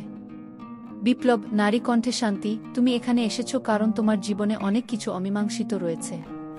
তোমার বাবার মৃত্যু, শিউলির সত্য, আর তোমার নিজের আত্মসম্মান। পুরুষটি ধীরে ধীরে বলল, সত্য জানা কঠিন, কিন্তু তার মুখোমুখি হওয়ায় মুক্তির পথ। বিপ্লব বুঝল, এখানেই তার জীবনের সবচেয়ে বড় ধাঁধা। কি করে শিউলির প্রতি তার ভালোবাসাকে ধরে রাখবে আর নিজের অতীতের ক্ষত সারিয়ে তুলবে? তার সামনে রাখা হলো একটি পুরনো ডায়েরি, যেটা তার বাবার লেখা। বিপ্লব ডায়েরিটি খুলে পড়তে শুরু করল। প্রতিটি পাতায় লুকিয়ে ছিল পিতার জীবনের গোপন কথা আর শিউলির সঙ্গে তার সম্পর্কের নরম ছোঁয়া। বিপ্লব ডায়েরির পাতাগুলো এক এক করে উল্টে গেল। প্রতিটি শব্দে তার বাবার ব্যথা, ভালোবাসা আর ত্যাগ লুকিয়েছিল। ডায়েরিতে লেখা ছিল কিভাবে তার বাবা নিজের স্বপ্নের জন্য লড়ছিলেন, কিন্তু জীবনের কঠিন বাস্তবতায় হার মানতে হয়েছিল। শিউলির কথা ছিল ডায়েরির শেষ পাতায়, এক সুন্দর করে লেখা চিঠি, যেখানে বাবার ভালোবাসা আর আশ্বাস লুকিয়েছিল। শিউলি, তুমি আমার জীবনের আলো, তোমাকে আমি হারাতে চাইনি। বিপ্লবের জন্য যা করিনি তা কখনো ভুলবে না। সে যেন শক্তিশালী হয় আর সত্যের পথে চলে। বিপ্লব চোখ ভেজালো, বুঝল তার বাবার ত্যাগের গভীরতা। সে সিদ্ধান্ত নিল তার নিজের জীবনকে শিউলির জন্য, বাবার জন্য আর নিজের জন্য নতুন করে সাজাবে। ডায়েরি গুটিয়ে বিপ্লব উঠল আর ধীরে ধীরে সেই আলোয় বেরিয়ে এলো। অজানা পথ অপেক্ষা করছে, কিন্তু এবার সে একা নয়। বিপ্লব ডায়েরি থেকে উঠে গভীর শ্বাস নিয়ে ভাবল, এখন তার সামনে নতুন এক পথ খুলে গেছে। তার হৃদয়ে শিউলির জন্য ভালোবাসা, বাবার ত্যাগের সম্মান আর নিজের প্রতি বিশ্বাস আরও জোরালো হয়েছে। সে জানে এই যাত্রা সহজ হবে না, তবে এবার তার মনে এক অদ্ভুত সাহস কাজ করছে, যা আগে কখনো হয়নি। অন্ধকার ঘেরা পথ পেরিয়ে সে ধীরে ধীরে অজানার দিকে এগোতে শুরু করল। মনের মধ্যে একবার ফিরে দেখে শিউলির ছবিটা স্পর্শ করল, মিষ্টি স্মৃতিতে ভরে উঠল তার মন। রাতের কুয়াশার ভেতর থেকে হালকা আলো এসে তার পথ দেখাচ্ছে। বিপ্লব জানে সত্যের খোঁজ এখানেই শেষ হবে না, এটা শুধু শুরু। রাতের কুয়াশা ধীরে ধীরে গা ছাড়িয়ে দিচ্ছিল। বিপ্লব নতুন আলোয় পা বাড়িয়ে দিল, যেখানে পুরনো বন আর নীরবতা মিশে আছে। প্রতিটি পায়ের ধাপ যেন হৃদয়ের রিদমের সাথে মিলছে। পথের মাঝে সে হঠাৎ শুনল এক মধুর কণ্ঠস্বর। বিপ্লব, তুমি এতদূর এসেছ, কিন্তু প্রকৃত সত্য এখনও তোমার সামনে অপেক্ষা করছে। সঙ্গী ছিল শিউলির স্পষ্ট সুর, কিন্তু মুগ্ধতায় ও ভালোবাসায় ভরা।